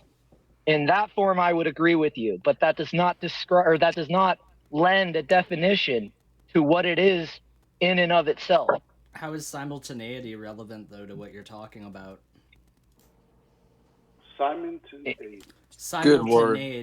Good word. That's a $5 word. That one definitely escapes me there, Aiden. You're gonna have to provide a quick definition of that. I think simultaneity means the process of things occurring simultaneously. Can I throw in a question? I was addressing the question as to the form, and simultaneity actually would probably fit in that answer, and probably be graded as correct. But regardless, yeah. So I think the fallacy that you're getting at is sort of, I can't remember the name of it. I've been looking for it, but it's mistaking the model for the thing itself, kind of thing. Correct. Yeah. Right. That's what I mean. I'm not trying to call you out for any particular reason, but I do see that in the argument. It's fine. So when we talk about stuff like that, we basically don't try to confuse the model from the thing itself. Like, say, hey, this happens in the model, so it is the thing itself, kind of thing. Flat Earthers mistake this one a lot. What we're saying is we give an explanation. Like, we're always bound by language, and we're always bound by models. Like, even if you have a model of God creating the universe, that's still a model. I mean, it probably wouldn't be a scientific model because it doesn't have a lot of explanatory power, but it's still a model, right? So when we're saying, hey, you can explain something, you are talking about just having a model for it. That's it. If the model is accurate, or at least a given level of accuracy that is sufficient to claim knowledge, then that is an explanation. I don't see this as, well, it has to be some kind of definitional relationship kind of thing. I don't understand that. Well, shapes are defined, right? Like, we know the difference between a square and a circle.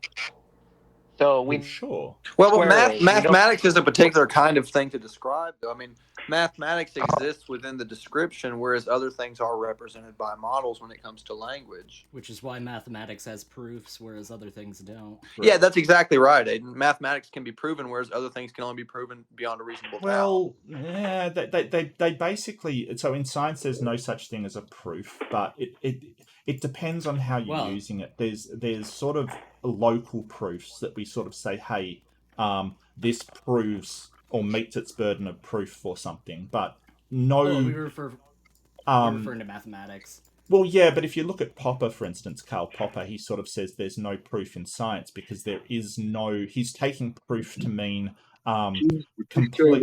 completely beyond. and the ones watching the show. Okay, completely People beyond enjoy it. question, which nothing in Like, science is you completely choose beyond question. these poisons and tendencies to drive.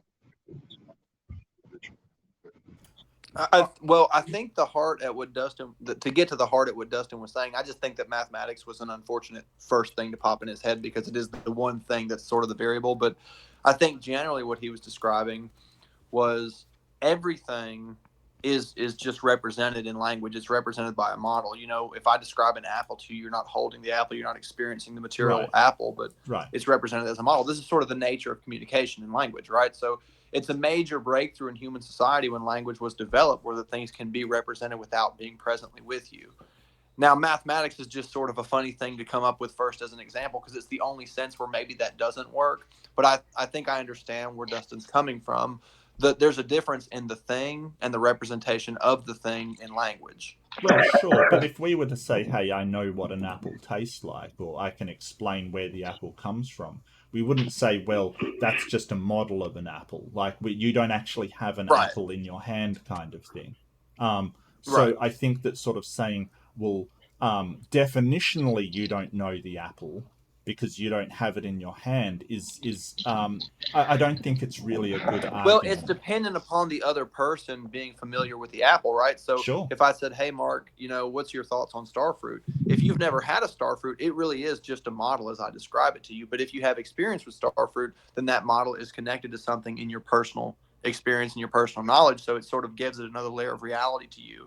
Well, I don't know if that's what Dustin was describing, but that's pretty interesting. Yeah, but the problem there is that in order for me to explain where something comes from, it only has to be in my knowledge. Like, if you don't know what a starfruit is, have no idea kind of thing, but I can explain where a starfruit comes from, I can still give that explanation. And if it in fact is correct, then it is true knowledge.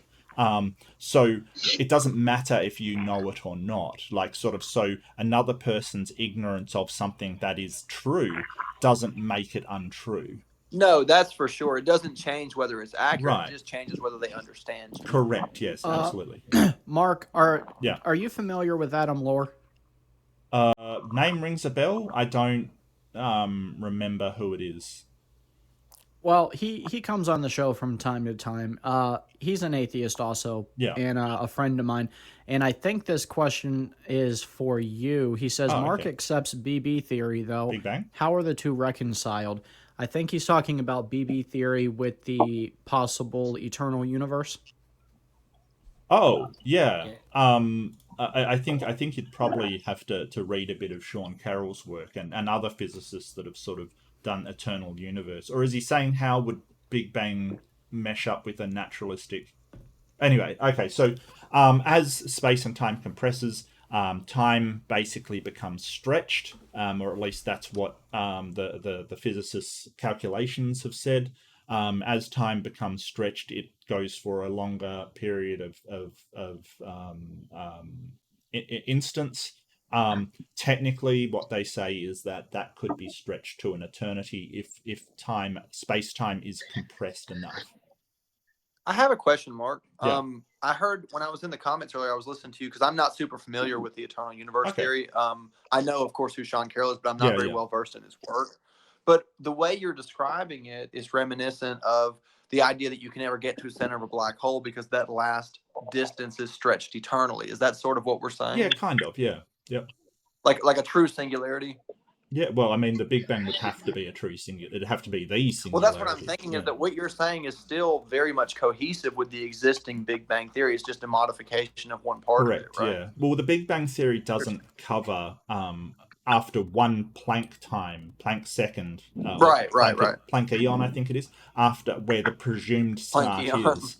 Yeah, so at that point, our sort of, and it's a tiny amount of time, like an infinitesimal small amount of time. But Defender, you've got a lot of noise in the background there, mate. Do you think you could mute for one? Thank you so much.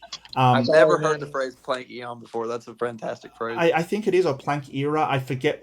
Like Leo did all this stuff on me, and I'm struggling to remember it all. But basically, it's an infinitesimal amount of time after where the presumed start is.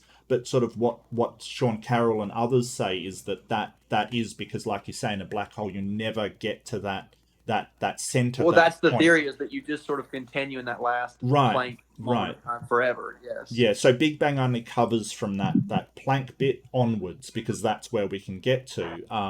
You know, there may be another theory to cover where the actual origin or not, the eternality or not, of that's the universe. That's interesting, because, you know, I've never considered that relationship between black hole theory and the origin of the universe. But, you know, if we're going to accept modern black hole theory, then it kind of has to be that way, because there is no way to get past Planck time when space-time is compressed to such a density like that. I'm not a physicist by any stretch of the imagination, but it sounds like that's kind of the only way to interpret it. Well, I kind of shy away. I'll just say something really quickly, Aidan, then I'll pass it on to you. I shy away from making blanket statements like we're never going to understand this, or there's no way to look at, you know, past Planck time. I don't know that for sure. So I would never make that statement, because it suggests that in the future we might not be able to. And I don't know. I have no idea. Sorry, Aidan, go ahead. All I was going to say is that I think one of the implications on what we're talking about in terms of black holes in relation to the Big Bang, I think one of the things you have to keep in mind, though, Christian, is that a black hole isn't necessarily a one-size-all-fit thing, right? Like, there's some black holes that are not only bigger or smaller than one another, but are more active than one another, like Sagittarius A at the center of our galaxy.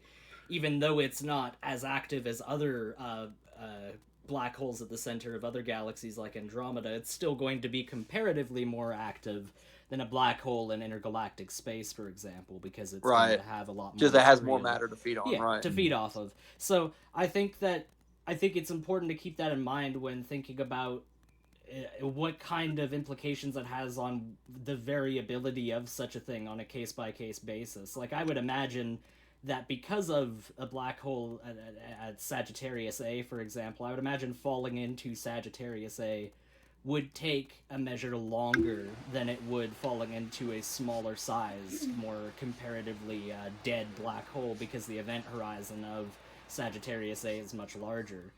And I think the whole idea... Well, that was the question I had, actually, Aidan, was if you expand the event horizon past a certain point, not only can you not theoretically get past the Planck time at the center, but doesn't that make it harder to even get closer to the center? Doesn't that make it more difficult to even get to that Planck time at the center? I would only imagine, just given the very layman's understanding I have on it, that would be an implication of it. I remember. I don't know that. I just thought about it, because I've never made this connection before. When Mark mentioned that about being the way that they view this eternal universe theory, it kind of just clicked. I was like, man, I think that's probably right. Well, I mean, the whole I'll just say one more thing, Mark, and then I'll let you go.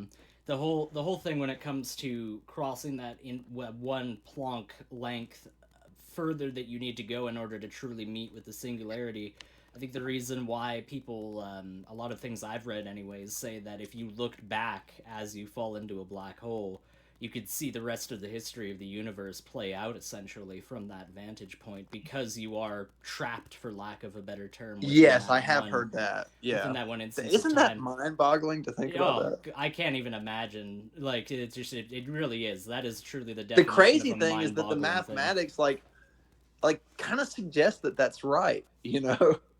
Yeah, no, I agree. I think that it's, at least as far as the mathematics correlating with that, I just can't even imagine. I would think that by the point you would be able to witness such a thing, you would be spaghettified to the point sure that you wouldn't be a living thing anymore. Yeah. So that's when, and I was going to mention that. So that's when, basically, if you're going in feet first, for instance, your head is moving faster than your feet, which might come to a standstill kind of thing. So you will basically stretch out, because the experience that your feet is having is of your head not moving. So it would stretch you out over space-time, as part of you remained absolutely trapped, as Aidan says, in no time, and part of you is actually moving. It's a weird it's like these concepts. It's like you would never actually catch up with yourself. Correct, yeah. So that's so weird. Wild. That is just wild.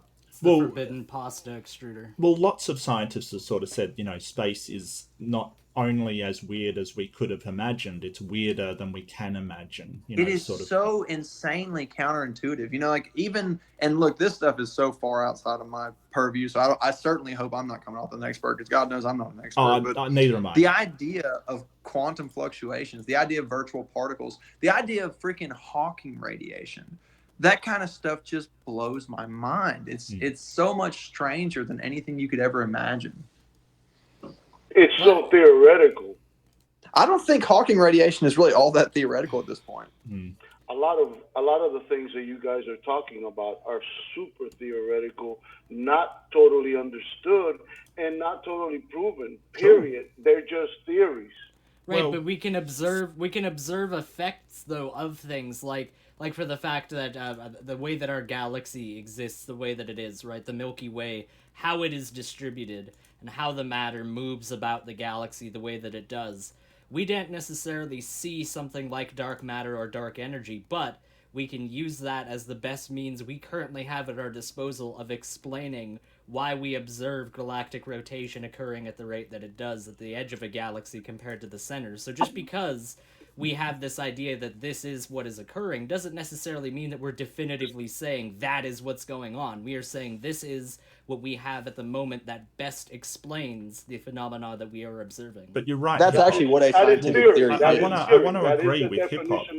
Well, hip hop. One sec. I want to agree with you. Like when we're talking about spaghettification and some of these things of what you would see if you fell into a black hole kind of thing, a lot of it is kind of speculation. I will agree with you, but just be careful how you use the word theory, because when you say it's theory, if you're talking to a scientist, you're saying that has been a essentially confirmed thing that we have a lot of confidence in, like an overwhelming amount of confidence in. So a lot of this is hypothesis and speculation, sure, but something like the Big Bang Theory isn't hypothesis and speculation. That we have a really high level of confidence in, because that is theory. So do you believe that the Big Bang is the explanation or the scientific supported explanation for the origins of the universe? No. I don't think it doesn't describe the origins of the universe. No. It describes. Okay, wait. It describes. I went over this earlier, so I'll just mention hip hop. I'll just mention earlier because I did go over this earlier. So just quickly, Big Bang explains the expansion of the universe, why we're seeing galaxies move away from one another. It doesn't explain what caused it, and I sort of made that clear earlier. Maybe you missed it. So would you be able to reconcile the Big Bang with Genesis 1, where it says, "In the beginning, God created the heaven and the earth"? Yeah, It is a one point in space and time that is being described biblically, and by association, you could say that the Big Bang is clearly represented by that verse. I can't reconcile that because the Earth did not exist at that point. Like, that is so far before the formation of the Earth through accretion disks and after supernovas. How do you know this? How do you know this? Are you able to observe, quantify, test, and verify any of the Big Bang Theory? Well, hold on. I can actually address the specific thing that you talked about earlier about the Earth. We can observe that the Earth is younger than the Sun, for example, because we can see that the material making up the Earth is demonstrably younger than those that make up the Sun, because it's much heavier materials that are existing within the Earth compared to the Sun, and the rate at which the Sun expends its hydrogen within its core through the process of nuclear fusion. We can take that rate that we understand through the amount of energy the Sun emits and deduce from that the age of the Sun. So we can see that it's consistent beyond any reasonable doubt. It's not proven, because that's the term in science, is that it's consistent beyond reasonable doubt. that the sun is in fact older than the earth. But that's not what Scripture says. The earth is actually formed before the sun, according to Scripture, and that's just simply not what we observe in reality. That is not what Scripture says in that verse. Let me read it to you again. In the beginning, the Big Bang. That is not what the Scripture says. Okay, I know that. In the beginning, God created the heaven, which would include the cosmos, and the expanding universe described. Hip hop, you're taking a bit of artistic license with this Scripture. Wait. If the universe is an expansion of the one Big Bang, okay? The heaven was created. That verse says the heaven was created, okay? And the earth. There we go. Can you not be able to intellectually incorporate the Big Bang into that verse? That doesn't address what I was just saying, though. You just No, I'm not challenged. addressing what you're saying. You did, though. At the very beginning of what you said, sir, what you said was that that's not what it says in Scripture. So you did, in fact, address what I had to say. And what I have to say to you in return is that that statement that you just made, what are you talking how about? does that contravene what I said earlier, that Scripture claims that the earth was created before the sun? How does that contradict that? Where does it say that, sir? It says that in the fact that it says that God created the heavens and the earth, and then he said for there to be light, and that light was good. So the fact that the earth happened and existed because God was floating above the waters of the deep of the earth at the very beginning. Excuse me. Wait. You're putting the earth before that word in that verse. The Bible does that. The heaven. Wait, come on. It says the heaven and the earth. It does not put an order, a specific order. You're doing that. Hey, no, hip light, hop. the heaven. Wait, come on. I've been silent for a little bit. Hip hop. Can you conceive that verse saying that in the beginning God created the heaven and the earth, right there. And the earth. Wait, and in fact, in Genesis 1, well, let me speak, hip hop. Like in Genesis, I'm sorry, hip hop. I had to mute you because you wouldn't wrap that point up. In Genesis 1, it goes through the creating of light and darkness and plants and animals before. Just plants before the creation of the sun. Right, so we know that they're talking about the earth, and God is sort of saying, "Hey, let's create the plants to put on the earth before He creates the sun." According you're going to that way account. past that verse. You're going way past that verse. Okay, all I'm asking you is, can you conceive the creation of the sun is way past that verse? Can you conceive that word heaven, okay, is speaking of the cosmos? And if you are a believer in the Big Bang or a supporter of the Big Bang, because the Big Bang is just a theory or a conjecture or a hypothesis, all right? If you believe in that, can you accept that the Big Bang can be construed, can be reconciled with the word heaven in that verse? Let me explain to you why I cannot. Because you're trying to... I want to hear it. Okay, go ahead. Okay, well then let me say it. The reason why is because you're trying to slip a premise past us in that. And the premise that you're trying to slip past us is that somehow the heavens also includes the sun, whereas it doesn't. Scripture specifically says that he created the light and the darkness and separated them from one another. So no, I don't agree. Is the sun included in the Big Bang? The particulate matter that makes up the sun, I suppose, would be yes, but the sun itself didn't just pour out of the Big Bang. Okay, very nice. That's a very nice word. You suppose, but in reality, you cannot say that it doesn't. Okay, just say it. You can't prove a negative, can you? Just say that the sun came out of the Big Bang, right? Just say that's the case. That the sun is part of the Big Bang. Well, just say for the sake of argument. So is the Earth. So is Jupiter. So is Antares. So is Yes, we the understand black what you mean. holes, so We get what you is mean. the dark matter. We get what you mean. All of that is part of the heaven in that word. Yeah. Can you accept that? So in Genesis 1:11, God says, sort of, let the land, i.e. the earth, produce vegetation, speed. I don't want to get into that with you. I don't want to get into. No, yes, you do. Let me finish. And sort of the land will bear fruit with seed on it, kind of thing. So he's talking about the earth already being created and creating plants on the earth, which is fine. Like, don't get me wrong. I'm just doing an internal critique.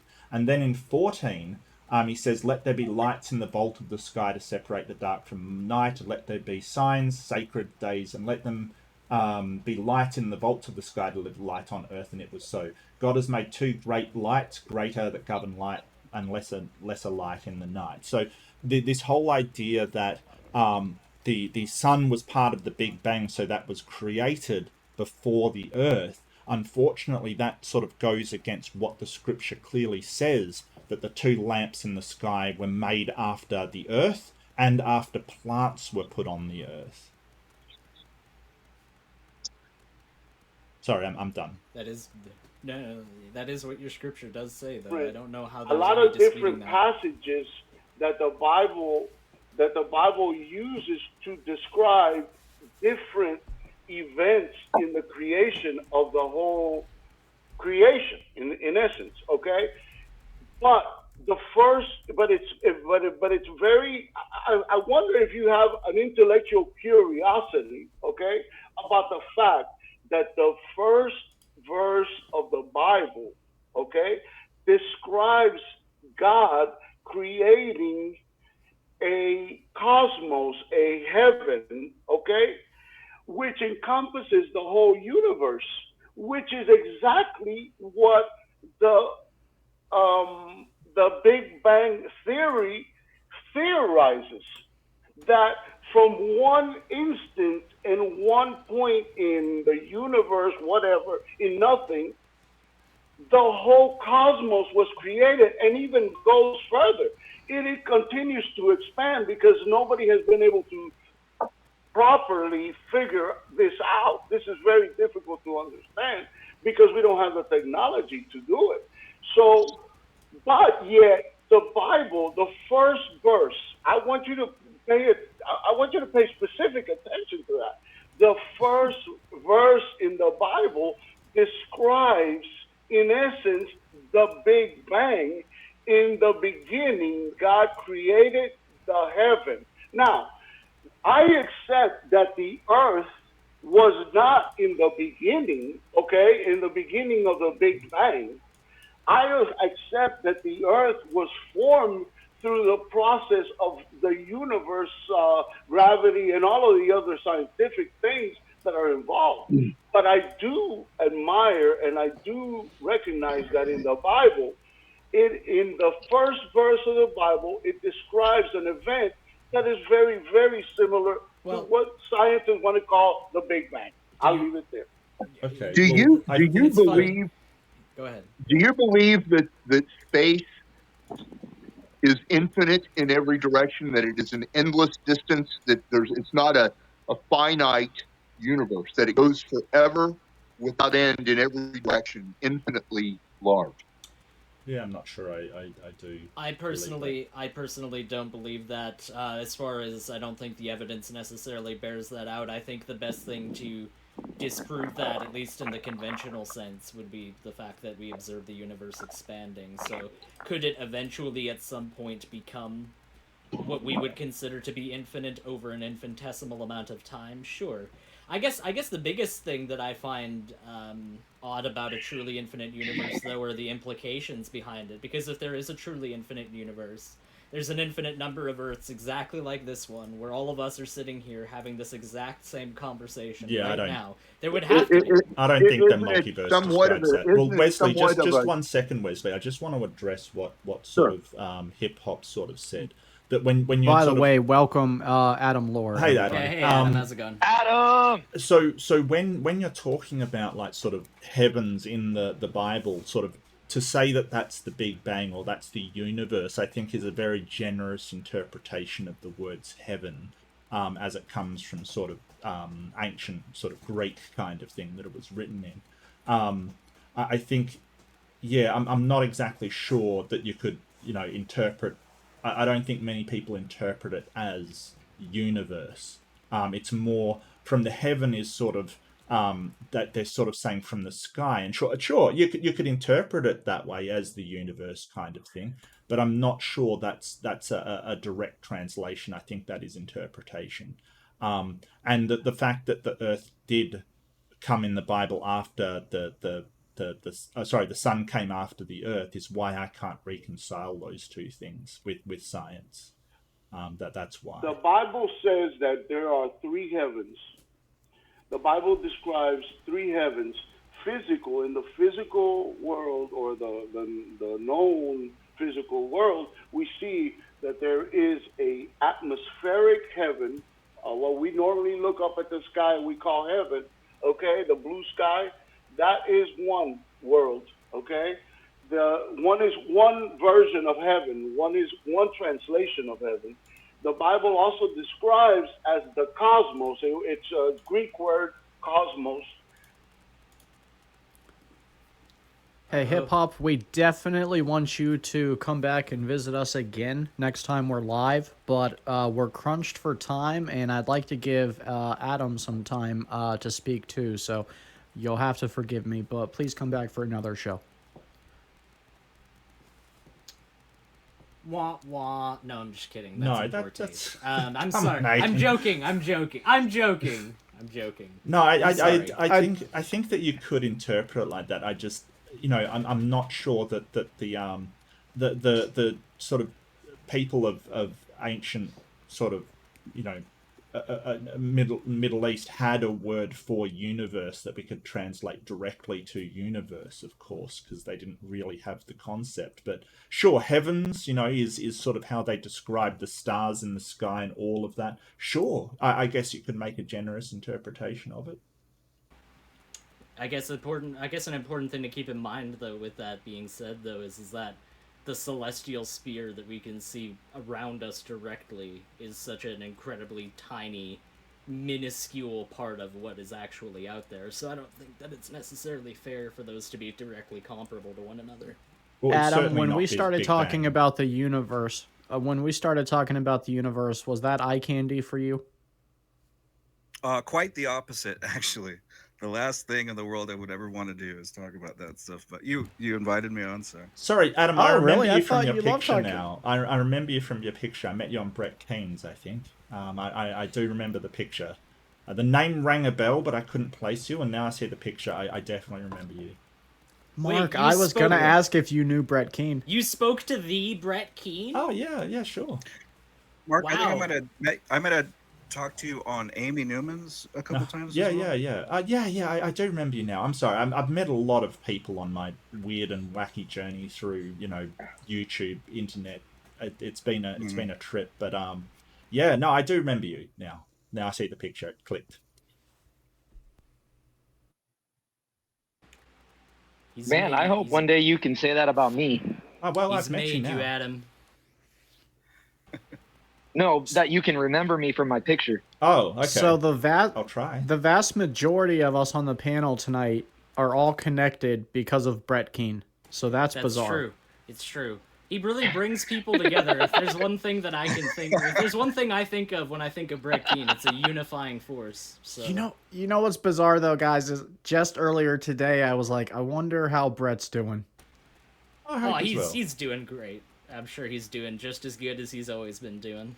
That's all I'll say on that.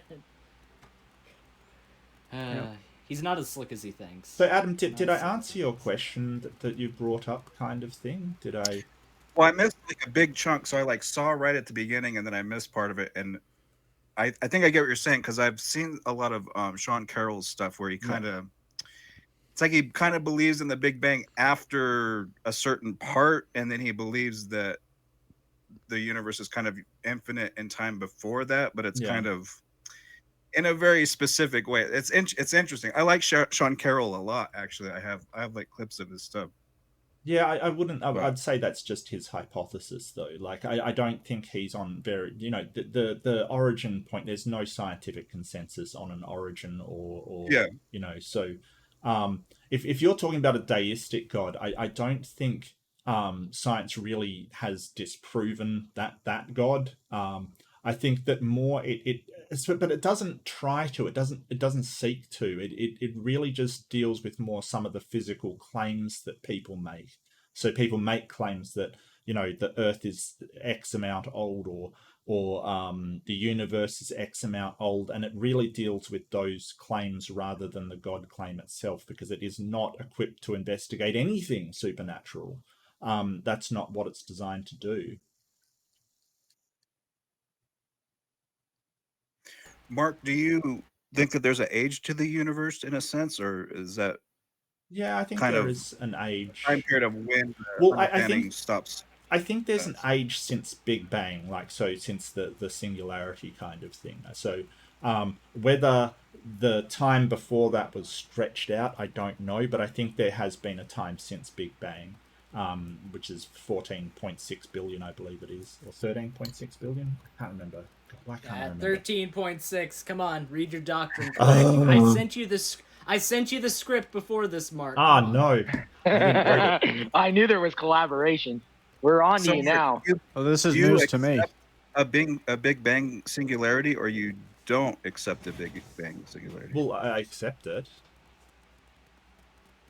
And you see that as a starting point of the time, like the age of the universe, but you think that the universe is eternal before that, Maybe, or but that singularity but is sort of infinite amount of time. Well, the way that we sort of measure time, it's if sort of the sort of space time, the laws governing it break down at the singularity. I don't know what it is to say that there is X amount of time before then, because time at that point is something completely different to what we understand. So if it is true there is an eternal universe, as Sean Carroll postulates, then me saying it's this amount of years old is kind of meaningless if the usual laws governing time don't apply. Well, is that not supernatural, though? Well, Why would that be Big Bang, there was supernatural? before the Big Bang, there was no space, and there was no time as a result, because space and time are two things which are intrinsically linked to one another, at least according to our current understanding of the universe. So if there was an infinitesimally small point of something and there was no other space-time around besides that one particular thing, I don't necessarily see how that needs to be supernatural. It's just one event. It's just the existence of something like space-time coming into existence because of the Big Bang. So what do we mean by supernatural then? Because there's a couple different senses of that term, but one is just it's in contradiction or outside of the laws of physics, or the standard explanation of science, or that type of thing. I mean, there's like one, like earlier, I can't remember who it was, somebody was describing God as like being outside of the universe. That would be like another like way that people have used supernatural, where it's like, I guess, like not I in think the universe. But well, I mean, I can't imagine supernatural applying to things outside of our knowledge of the universe, or our knowledge of laws of physics kind of thing, right? Because then anything that we don't understand becomes supernatural, and I think at that point supernatural loses a lot of its power, because then it's just things we're unaware of, which is a lot of things in the universe. Like, most of the universe is supernatural in that case, because it is outside of our knowledge. Things that no, don't. not just outside of our knowledge, but it would have to be in contradiction of the known. Like, if we have an established known laws of how the universe, how physics are supposed to work, and something that would have to violate that to be true, that would be considered supernatural. Well, quantum physics violates that, and we know that quantum physics is not supernatural. We know that that is a natural force, like sort of quantum fields and things like that. There's nothing supernatural about it. So I think that sort of so supernatural I see as something caused by some sort of energy that is impossible to sense through naturalistic means that is indescribable by physics, kind of thing, like not just in Like violation dark of. energy, Sorry. like dark energy, for example. Well, dark energy, they sort of acknowledge that we don't understand that yet. I think that they're not saying that that's indescribable. It's just, that's what I mean. Like, if you're going to describe something that we haven't figured out yet as supernatural, then it sort of, it seems like just sort of semantics to me, that at one point, sunlight was supernatural because it didn't conform to being a wave or a particle, kind of thing. It's kind of a weird position to be in, where you're calling anything that we don't, that sort of breaches our current understanding, is supernatural. I don't think that's accurate at all. Was Bernoulli's principle of flight supernatural before we came to understand it? Is that a real question, or is that a sarcastic what remark? Aiden's getting at is that it was a real question. Well, it's just what Aiden's getting at, that at one point light was supernatural, and then at the instant that we figured out how that worked and put that principle into place, it became natural. And so it's kind of, it's very, I don't know, it's kind of weird to think about it like that, that it sort of relies on our knowledge of whether we can understand it or not as being natural or supernatural. I think that's the point I'm making. Well, what do you think? What do you think a more reasonable? Because like, if you look up supernatural, and I'm just saying, like, it meets the definition of, if you just look at it real quick, would be, so I'm looking it up, attributed to some force beyond scientific understanding or the laws of nature. Well, all I'm getting is a TV series. Well, see, so dictionaries aren't necessarily prescriptive of what they are. Right. Yeah, so a manifestation or event attributed to some force beyond scientific understanding or the laws of nature. So really they're going to the sort of a beyond the laws of nature. So even if we don't know what the laws of nature are, so it was sort of what I was ascribing to, that we'd never be able to describe it. So they're going to the ontology, kind of the laws of nature. So it's very hard to differentiate between something that is according to the laws of nature, and we don't yet have a full understanding of what the laws of nature are, and something that violates the actual laws of nature. Because, like we were sort of saying earlier, that we have these models, like the current model of physics and things like that, that describe the universe and how they work. But, they're definitely not complete, because we can't reconcile mainstream physics with quantum physics, right? So we know there's stuff we don't know in there. So the question becomes, how do we tell the difference between something natural that we don't know how it works and something truly inexplicable to the laws of nature? I think if it contradicts if the laws of nature that we have are what we're using the standard of the definition of supernatural, if something contradicts those laws, like with the these singularities in black holes and Big Bang, the laws of physics, like, and the equations of relativity break down, and they give these meaningless, they become, that's like you were saying, like that first Planck second, after that first Planck second, the equations work. But if you try to go all the way a little bit further back, the whole thing breaks down, and it is no longer valid science, because the equations break down at that point. But so that to me, but just because the model doesn't account for those that sort of setting doesn't mean that it breaks the laws of nature, right? So it may be completely natural that like, because we can't exactly study a singularity of that magnitude, right? It's the entire universe compressed into one tiny area. It's not like we can study it. So it may be completely natural that our usual equations and our usual things cannot account for it. That may be completely natural, and it may in fact be the case that we may come to a better understanding if we do unify quantum physics with conventional physics. We might understand it perfectly, and it may be completely natural. So I think that's what I'm getting at, that just because we don't know how it works, I don't think there's any reason to ascribe the word supernatural to it. Well, of course, I mean, if we're going by this definition, we could agree that this is kind of a pretty basic, Yeah. common English definition. Mm. It doesn't really get to the heart of what we probably mean by this word. But I'd like to if we're weigh going in. by, what's up? I'd like to weigh in. Go ahead, Adam. Finish your thought.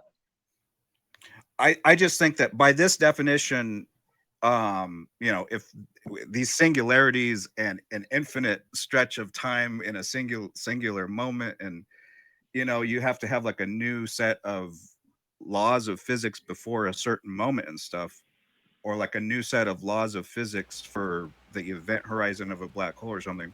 To me, that is exactly what is meant by supernatural. Like these dark energy and dark matter, black holes, Big Bang singularities, those all defy the laws of physics, and they're beyond scientific understanding. Black holes and don't defy the laws of physics. Our scientific understanding are impossible. Black holes don't defy the laws of physics. Neither does dark matter.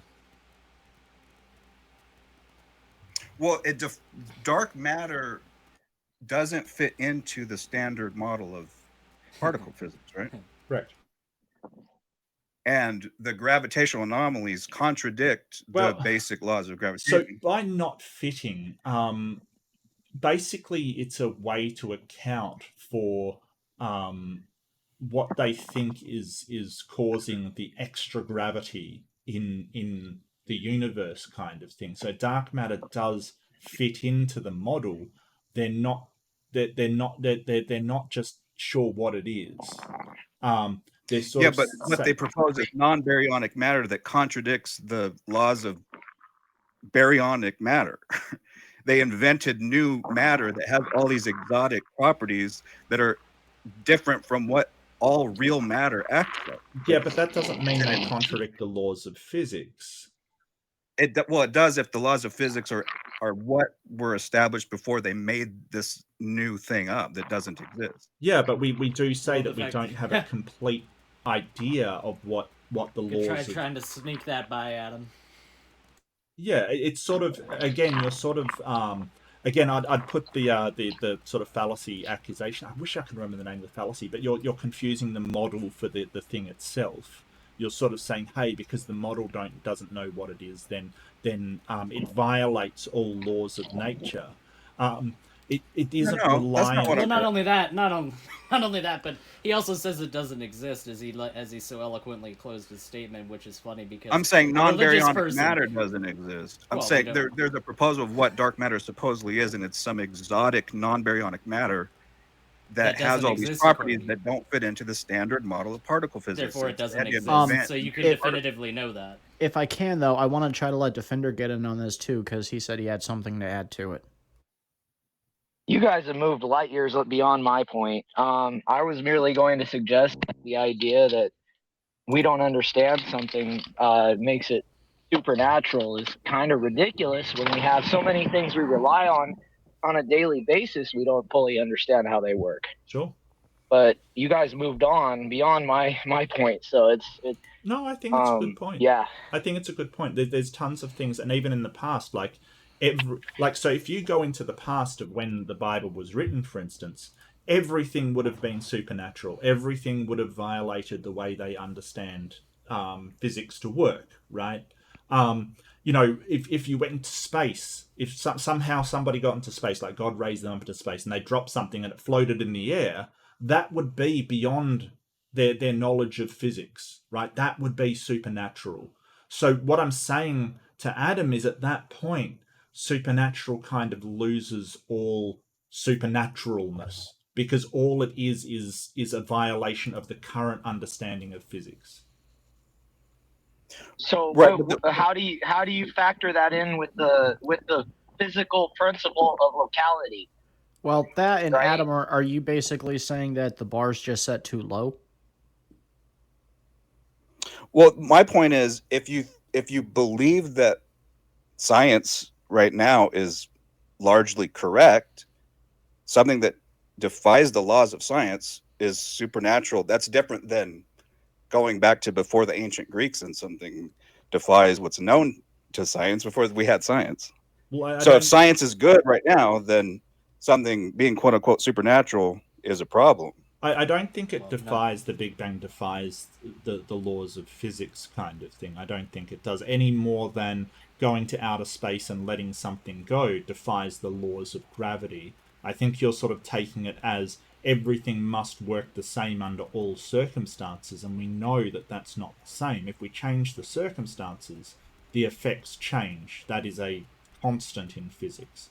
So there's very few things in this universe that are actually really true constants, and I just think it's kind of silly to just immediately assume that because I guess I should there are more some constants. I guess I should more accurately say that the equations break down rather than the laws of physics. The equations break down at the Big Bang.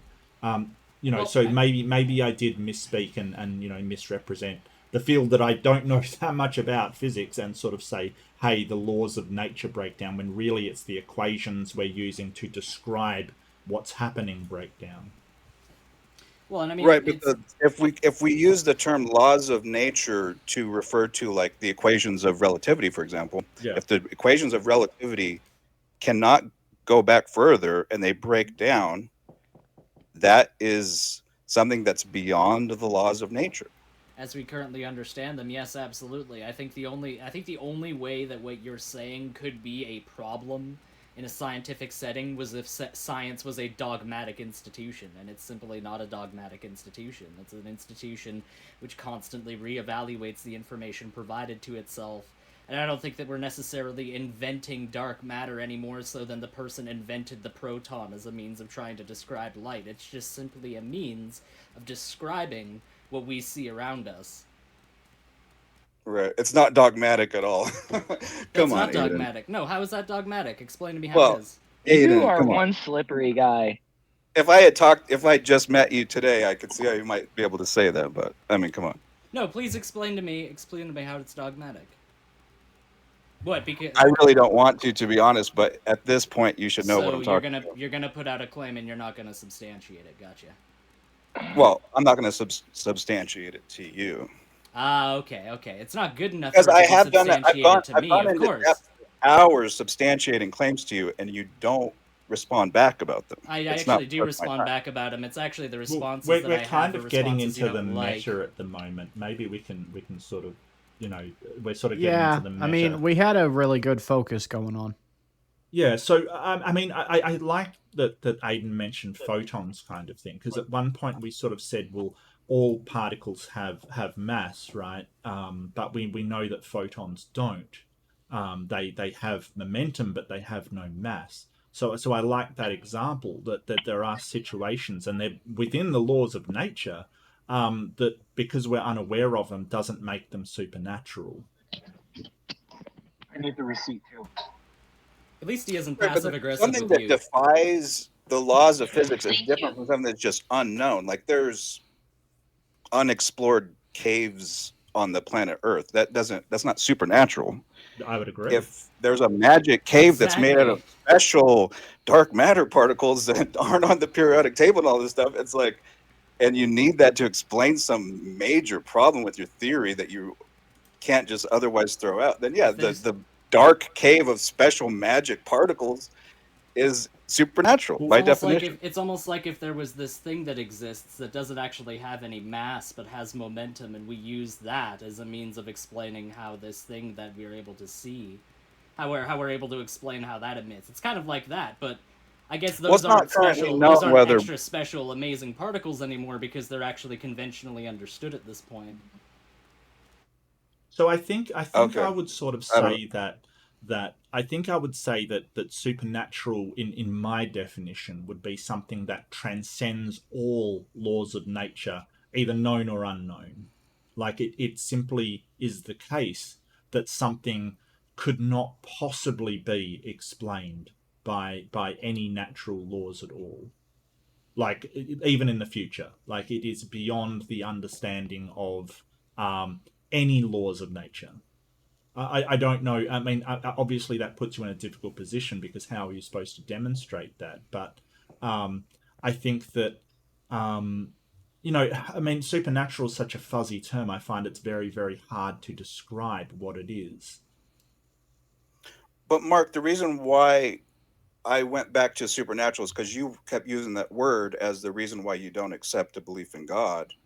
And then you claim that you don't believe in anything supernatural and then you go on to talk about all these things that to me sound very supernatural, and it sounds like special pleading to me. Well, He's got because you have a certain definition of supernatural that you apply to religious folks, but then when it's applied to you, you change the definition.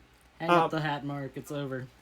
Okay, so when I'm using the term supernatural, that's really what I'm talking about. Things that will transcend any laws of nature ever known. I don't think that the things that I'm sort of referring to, and I mean dark matter. I don't remember making any claims about dark matter.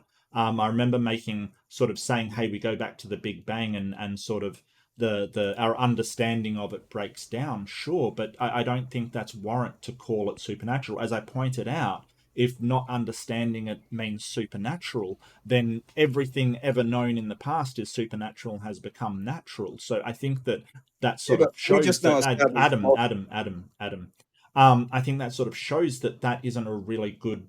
That isn't the way I'm using supernatural anyway. So, okay, but that wasn't how I was using it either. Nobody was using it just as we don't know. We went over that 2 times. Well, like it's not just something we don't know about. I use the cave analogy, right? We don't know what all the caves are. Sure. It's something that contradicts the laws of nature. We can understand. But how do you or know something that's beyond the laws of what nature. What did I mention that contradicts the laws of nature? You already said that if you believe that the universe is expanding. Yeah. If you go back before that, you have to use a different set of laws of nature to I understand. I didn't say that. I said that our model of sort of nature breaks down. Like we don't understand it. That doesn't mean that that like we have to use different sets of laws of nature. It doesn't mean that at all. Like it just means that our understanding of how our that works has broken down. Like we can't but you know, we can't do experiments on it. We can't seem to investigate it. As I said, maybe I misspoke. Maybe it is that the math breaks down that we're applying to things like general relativity break down. I think we're. So you stick to your guns that the Big Bang singularity does not meet this definition of supernatural that we read. Correct. Okay. I think that we're kind of bumping up. I think we're bumping up against this issue between definitions and the descriptions. Really, it's funny how honestly, funny. The biggest people that Adam loves to argue with in these rooms are atheists. It's actually pretty funny. That's because God has a calling on Adam's life, and he's going to be one very soon. And I'm praying hard for Mark. I like Mark also. And Aiden, you've been in my prayers. So, Mark, I would like to. I'd like to ask Mark you a too, and question. I only met him. Hi. Hello. It's the accent, right? Hey, Rosie. He could literally tell me my mother's ugly, but with that accent, it sounds polite. Reification fallacy. I finally found it. There you go. It was There we bugging me go. for so long. Reification. That's right. Yeah. Right. So, reification. That is correct. Yes. Yes. Reification. I forgot about that. I'm sorry. No. You're fine. You're absolutely fine. Push. No worries at all. Or is it Rosie? Should I call you Rosie? What? Either one is. I'm comfortable with what. All right. Cool. Rosie. How are you tonight, Rosie? I am better than I deserve. Thank you, Aiden. I am broke down in a parking lot at the movie theater. I think you've defeated us enough for one night, Adam. I think that's quite enough. All right, but we're going to try to jump back into this topic. Did Adam you- and This is Mark my were heated up. question. Yeah. Well, hold on. I have a question for Mark. Okay. I had questions there in the chat. Go ahead. Well, okay. Go ahead. I guess, Dustin, ask your question to Mark. Because this will fit in very nicely. Okay, it'll help with the conversation. If it's not, Mark, Adam's going to virtually rip your head off. How do you know it's not physical as well, Steven? How do you know?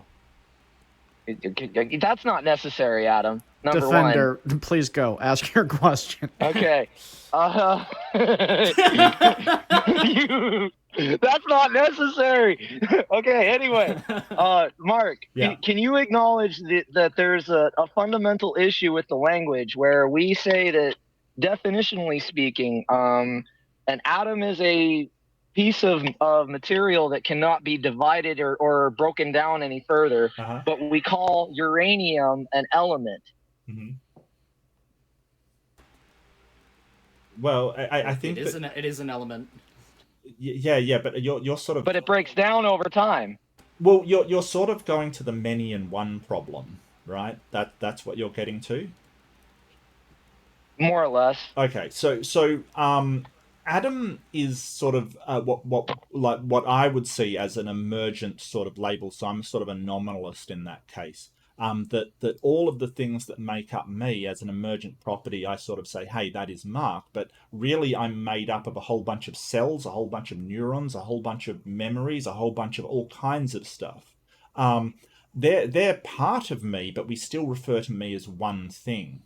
So I don't think that I mean the many in one is interesting, but I don't think it really holds a lot of weight. Like there's many things that we sort of say, hey, that's an elephant. But in fact the elephant is made up of cells, which are made up of things in themselves, which are made up of, quantum particles kind of thing.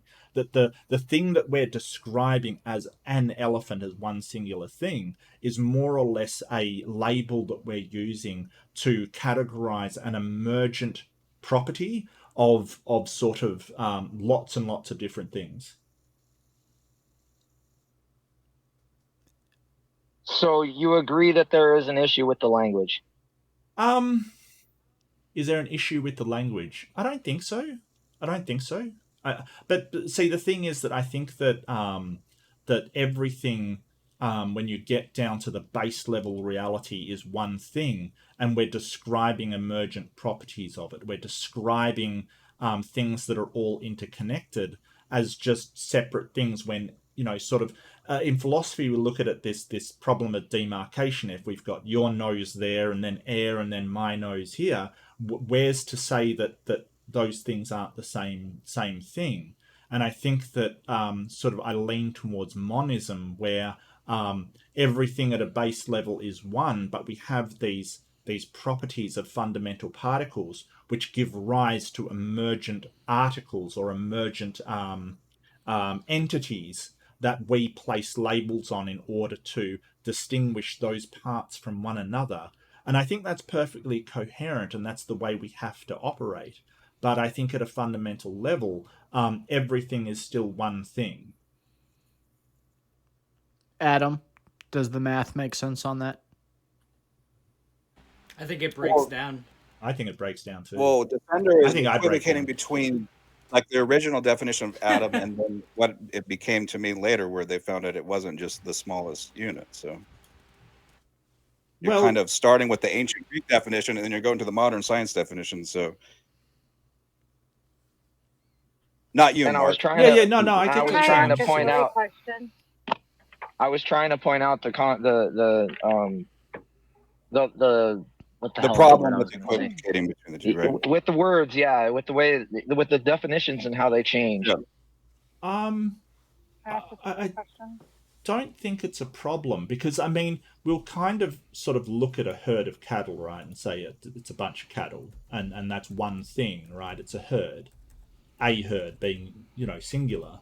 But in fact, that herd is made up of lots of different cattle. That the herd is an emergent property of having a whole bunch of cattle together. But it's not actually one thing in the sense that it's one thing. I think you can apply that to most things. That I am one thing when you refer to me as Mark, but I'm made up of a whole bunch of different other things, and the emergent property is the Markness of what I am. Markness, I'm going to quote you. Oh, thank you.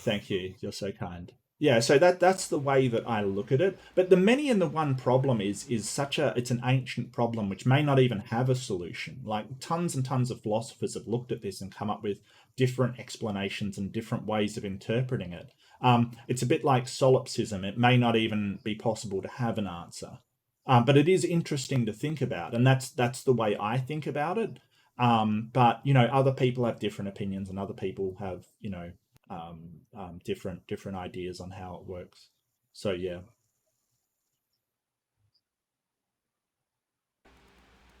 Lovely weather we're having today, guys. Yeah. Oh, I think Rosie wanted to talk next, actually. If that answers your question, Defender. Yeah, you've answered my question. I just wondered. Yeah, you've answered my question. Okay. Rosie, go ahead and ask your question, and then Adam will let you take it back up. You unmuted me. I just no. Well, I was trying to understand like where the fruit was in all that conversation, but I kind of get lost when you start getting into you boiling it down to the atoms and I guess are you trying to understand how they are put together? But was that the direction of? It's a conversation between three Einsteins about the origins of the universe. That's the case, but it's more how we designate one thing as one thing. It's how our language talks about things. It's more a language issue than anything else. But it is a complex subject, Rosie. Don't get me wrong. It's incredibly complex. Yeah, you kind of lose me when you start talking about black men. My brother could talk to you about that, but I mean, my comment was, doesn't the natural world around us display an intelligent design behind it? I don't think so. I deal a lot with computer systems and distributed systems, so things connected by networks, so bits all over the place. I see a lot of the time two types of system. There's top-down design and bottom-up design. Top-down design, you get this nice insular sort of efficiency to it, that everything is sort of in its place and there's nothing wasted and there's nothing because you've designed it straight up and then basically done everything. Bottom down design is when you have a number of different computers here and there, and you're trying to make them work together. Like I've seen this in business when you have an accountancy program and a logistics sort of a distribution program and this other program doing staff stuff, and you try to push them together and you get all kinds of weird and wacky things happening that are not needed, and this thing over here doesn't quite mesh with that thing over there, and I see a lot of that in biology. You have these sort of odd things happening. To me, it seems like sort of bottom up of disparate systems trying to work together. So I don't see intelligent design at all. Can you elaborate on the problems that you have with it? With what, intelligent design? No. You said bottom down, and you were saying like the things that you see in nature that are bottom up, problematic to your view of there being an intelligent designer. Yeah, so you get a lot of things like the recurrent laryngeal nerve, which does a massive detour down your neck, and it becomes even worse in a giraffe because it like takes a massive detour down the giraffe's neck, wraps around the aorta, and comes back up. There's really no reason for it. Having the same breathing tube as your eating tube is incredibly dangerous inherently. Tons of people have choked to death. It seems like a horrible design that somebody that was designing it in a top-down way, like how do we make this the most efficient and best way, wouldn't take that. You get the eyes having their own separate immune system is another really good example of, and having a blind spot as well. Their eye. Well, the human eye has a blind spot. If you actually put your, it's weird. If you put your finger down here, you can't see it. It's a blind spot. Yeah. It's interesting to note that octopi or octopuses don't have this same blind spot. Their eyes, we think they evolved totally like parallel to our eyes. They evolved, but they evolved differently. So they don't flip the image upside down. They don't have the blind spot. They're a lot better than ours, because they don't have those inherent flaws. So a lot of the things I see around are like bottom up of systems being pushed together rather than a designer designing a coherent system. I mean, I know Mark. I Say know it Mark will again. like You this. said bottom down. No, it's top down and bottom up. How would you describe it? Like Bottom so, up. yeah. So a top Okay, down. can I just give you a little thing to chew on, and you can Sure, spit it out sure, if you wish. absolutely. Yeah, But yeah, yeah, absolutely. you know, because of what the Bible describes is that all of creation is in a state of being fallen. So there's bad things that you know, because of what Adam and Eve did, all of creation suffers because we were given authority over the creation. To me, it makes sense, and that's not why I believe. I just thought I would kind of, you know, give that out there for you to maybe consider. Yeah. Well, everyone, It does explain Sure. why there's everyone sees that there's an issue with you know, with our creation, with what's here. It's just how you explain I'm that. going on over 4 hours now, so I'm gonna give everybody the opportunity for their final thoughts, and then I'm gonna shut her down. Well, I gave everybody their obligatory socially acceptable time to say something first, so I'm gonna do it first. Thank you very much, Stephen, for doing this show. It was very stimulating to be able to sit here and have this conversation with everybody. It's been very enjoyable. Mark, it's been awesome talking with you. I've seen a couple of videos of yours, but actually getting to sit here and chat with you in person, That's that been was great. a real treat. So Thank you. My pleasure. Have a good night, everybody. Is really what I mean do you have to an say. email address, Hope you all Aiden? have a good night. I do, yes. I'll post it in the private chat here. Thank you. Yeah, no problem. Yeah, make sure you email me also, Mark. Yeah, we'll do. If anyone wants to contact me, mine's on my website, my YouTube channel as well. You just have to prove you're not a robot, which I assume all of you can do, unless you're a robot, and then don't email me. Mine is on mine too. What but do I'm a you nobody. mean? But I'm there. We are all human here. I think Dustin. My humor's degrading. You can tell it's been a long stream. My humor's degrading into the ground. It's getting bad. Okay. Yeah. Okay. I'll take your word for it. Oh, yeah, and thank you for having me on. I really appreciate it. It's been a really interesting conversation, actually. I think that, I think that I don't necessarily preclude a God. I just don't believe one exists for the reasons that I gave.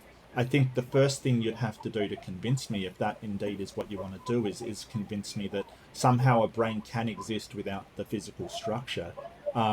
I certainly do have problems with the Christian God. I was about to sort of get onto the problem of evil, and I think, you know, if you've already done 4 hours, amazing, Stephen. I hats off to you. So yeah, I'll leave it there. But that Well, maybe I'll is tell you what, man. for the next one. I would like an I did a opportunity to have a conversation with you, Mark. Yeah, sure. I did a 24-hour stream, and I personally was only able to host it for 17 hours. And then Adam here, even being an atheist, hosted the remaining hours for me so I could reach my 24-hour goal. Wow. He's that good of a What guy. a guy. Christian channel. Yeah. He was a trooper for doing that. But thank He you was. so much, That's everybody. a friend. And thanks to Hip Hop and Christian, who I met the other day. Really nice guy. Yeah, thank you, everybody. I really enjoyed it. Yeah, thank you for coming, Mark. Hey, Mark. Yeah. Mark, it was Reach really out to nice me, to please. meet you, man. It was really nice to meet you. I'm glad I got the opportunity. Yeah, man. That was a real treat. Anyway, have a good day, man. It was good to meet you. Yeah, you too. Thank you. Nice to meet you, Mark. I think I talked to you before. Hey, have a good night. I want to give a big thank you to every single channel member who does so much to help me and the community have a fantastic time and keep producing more content.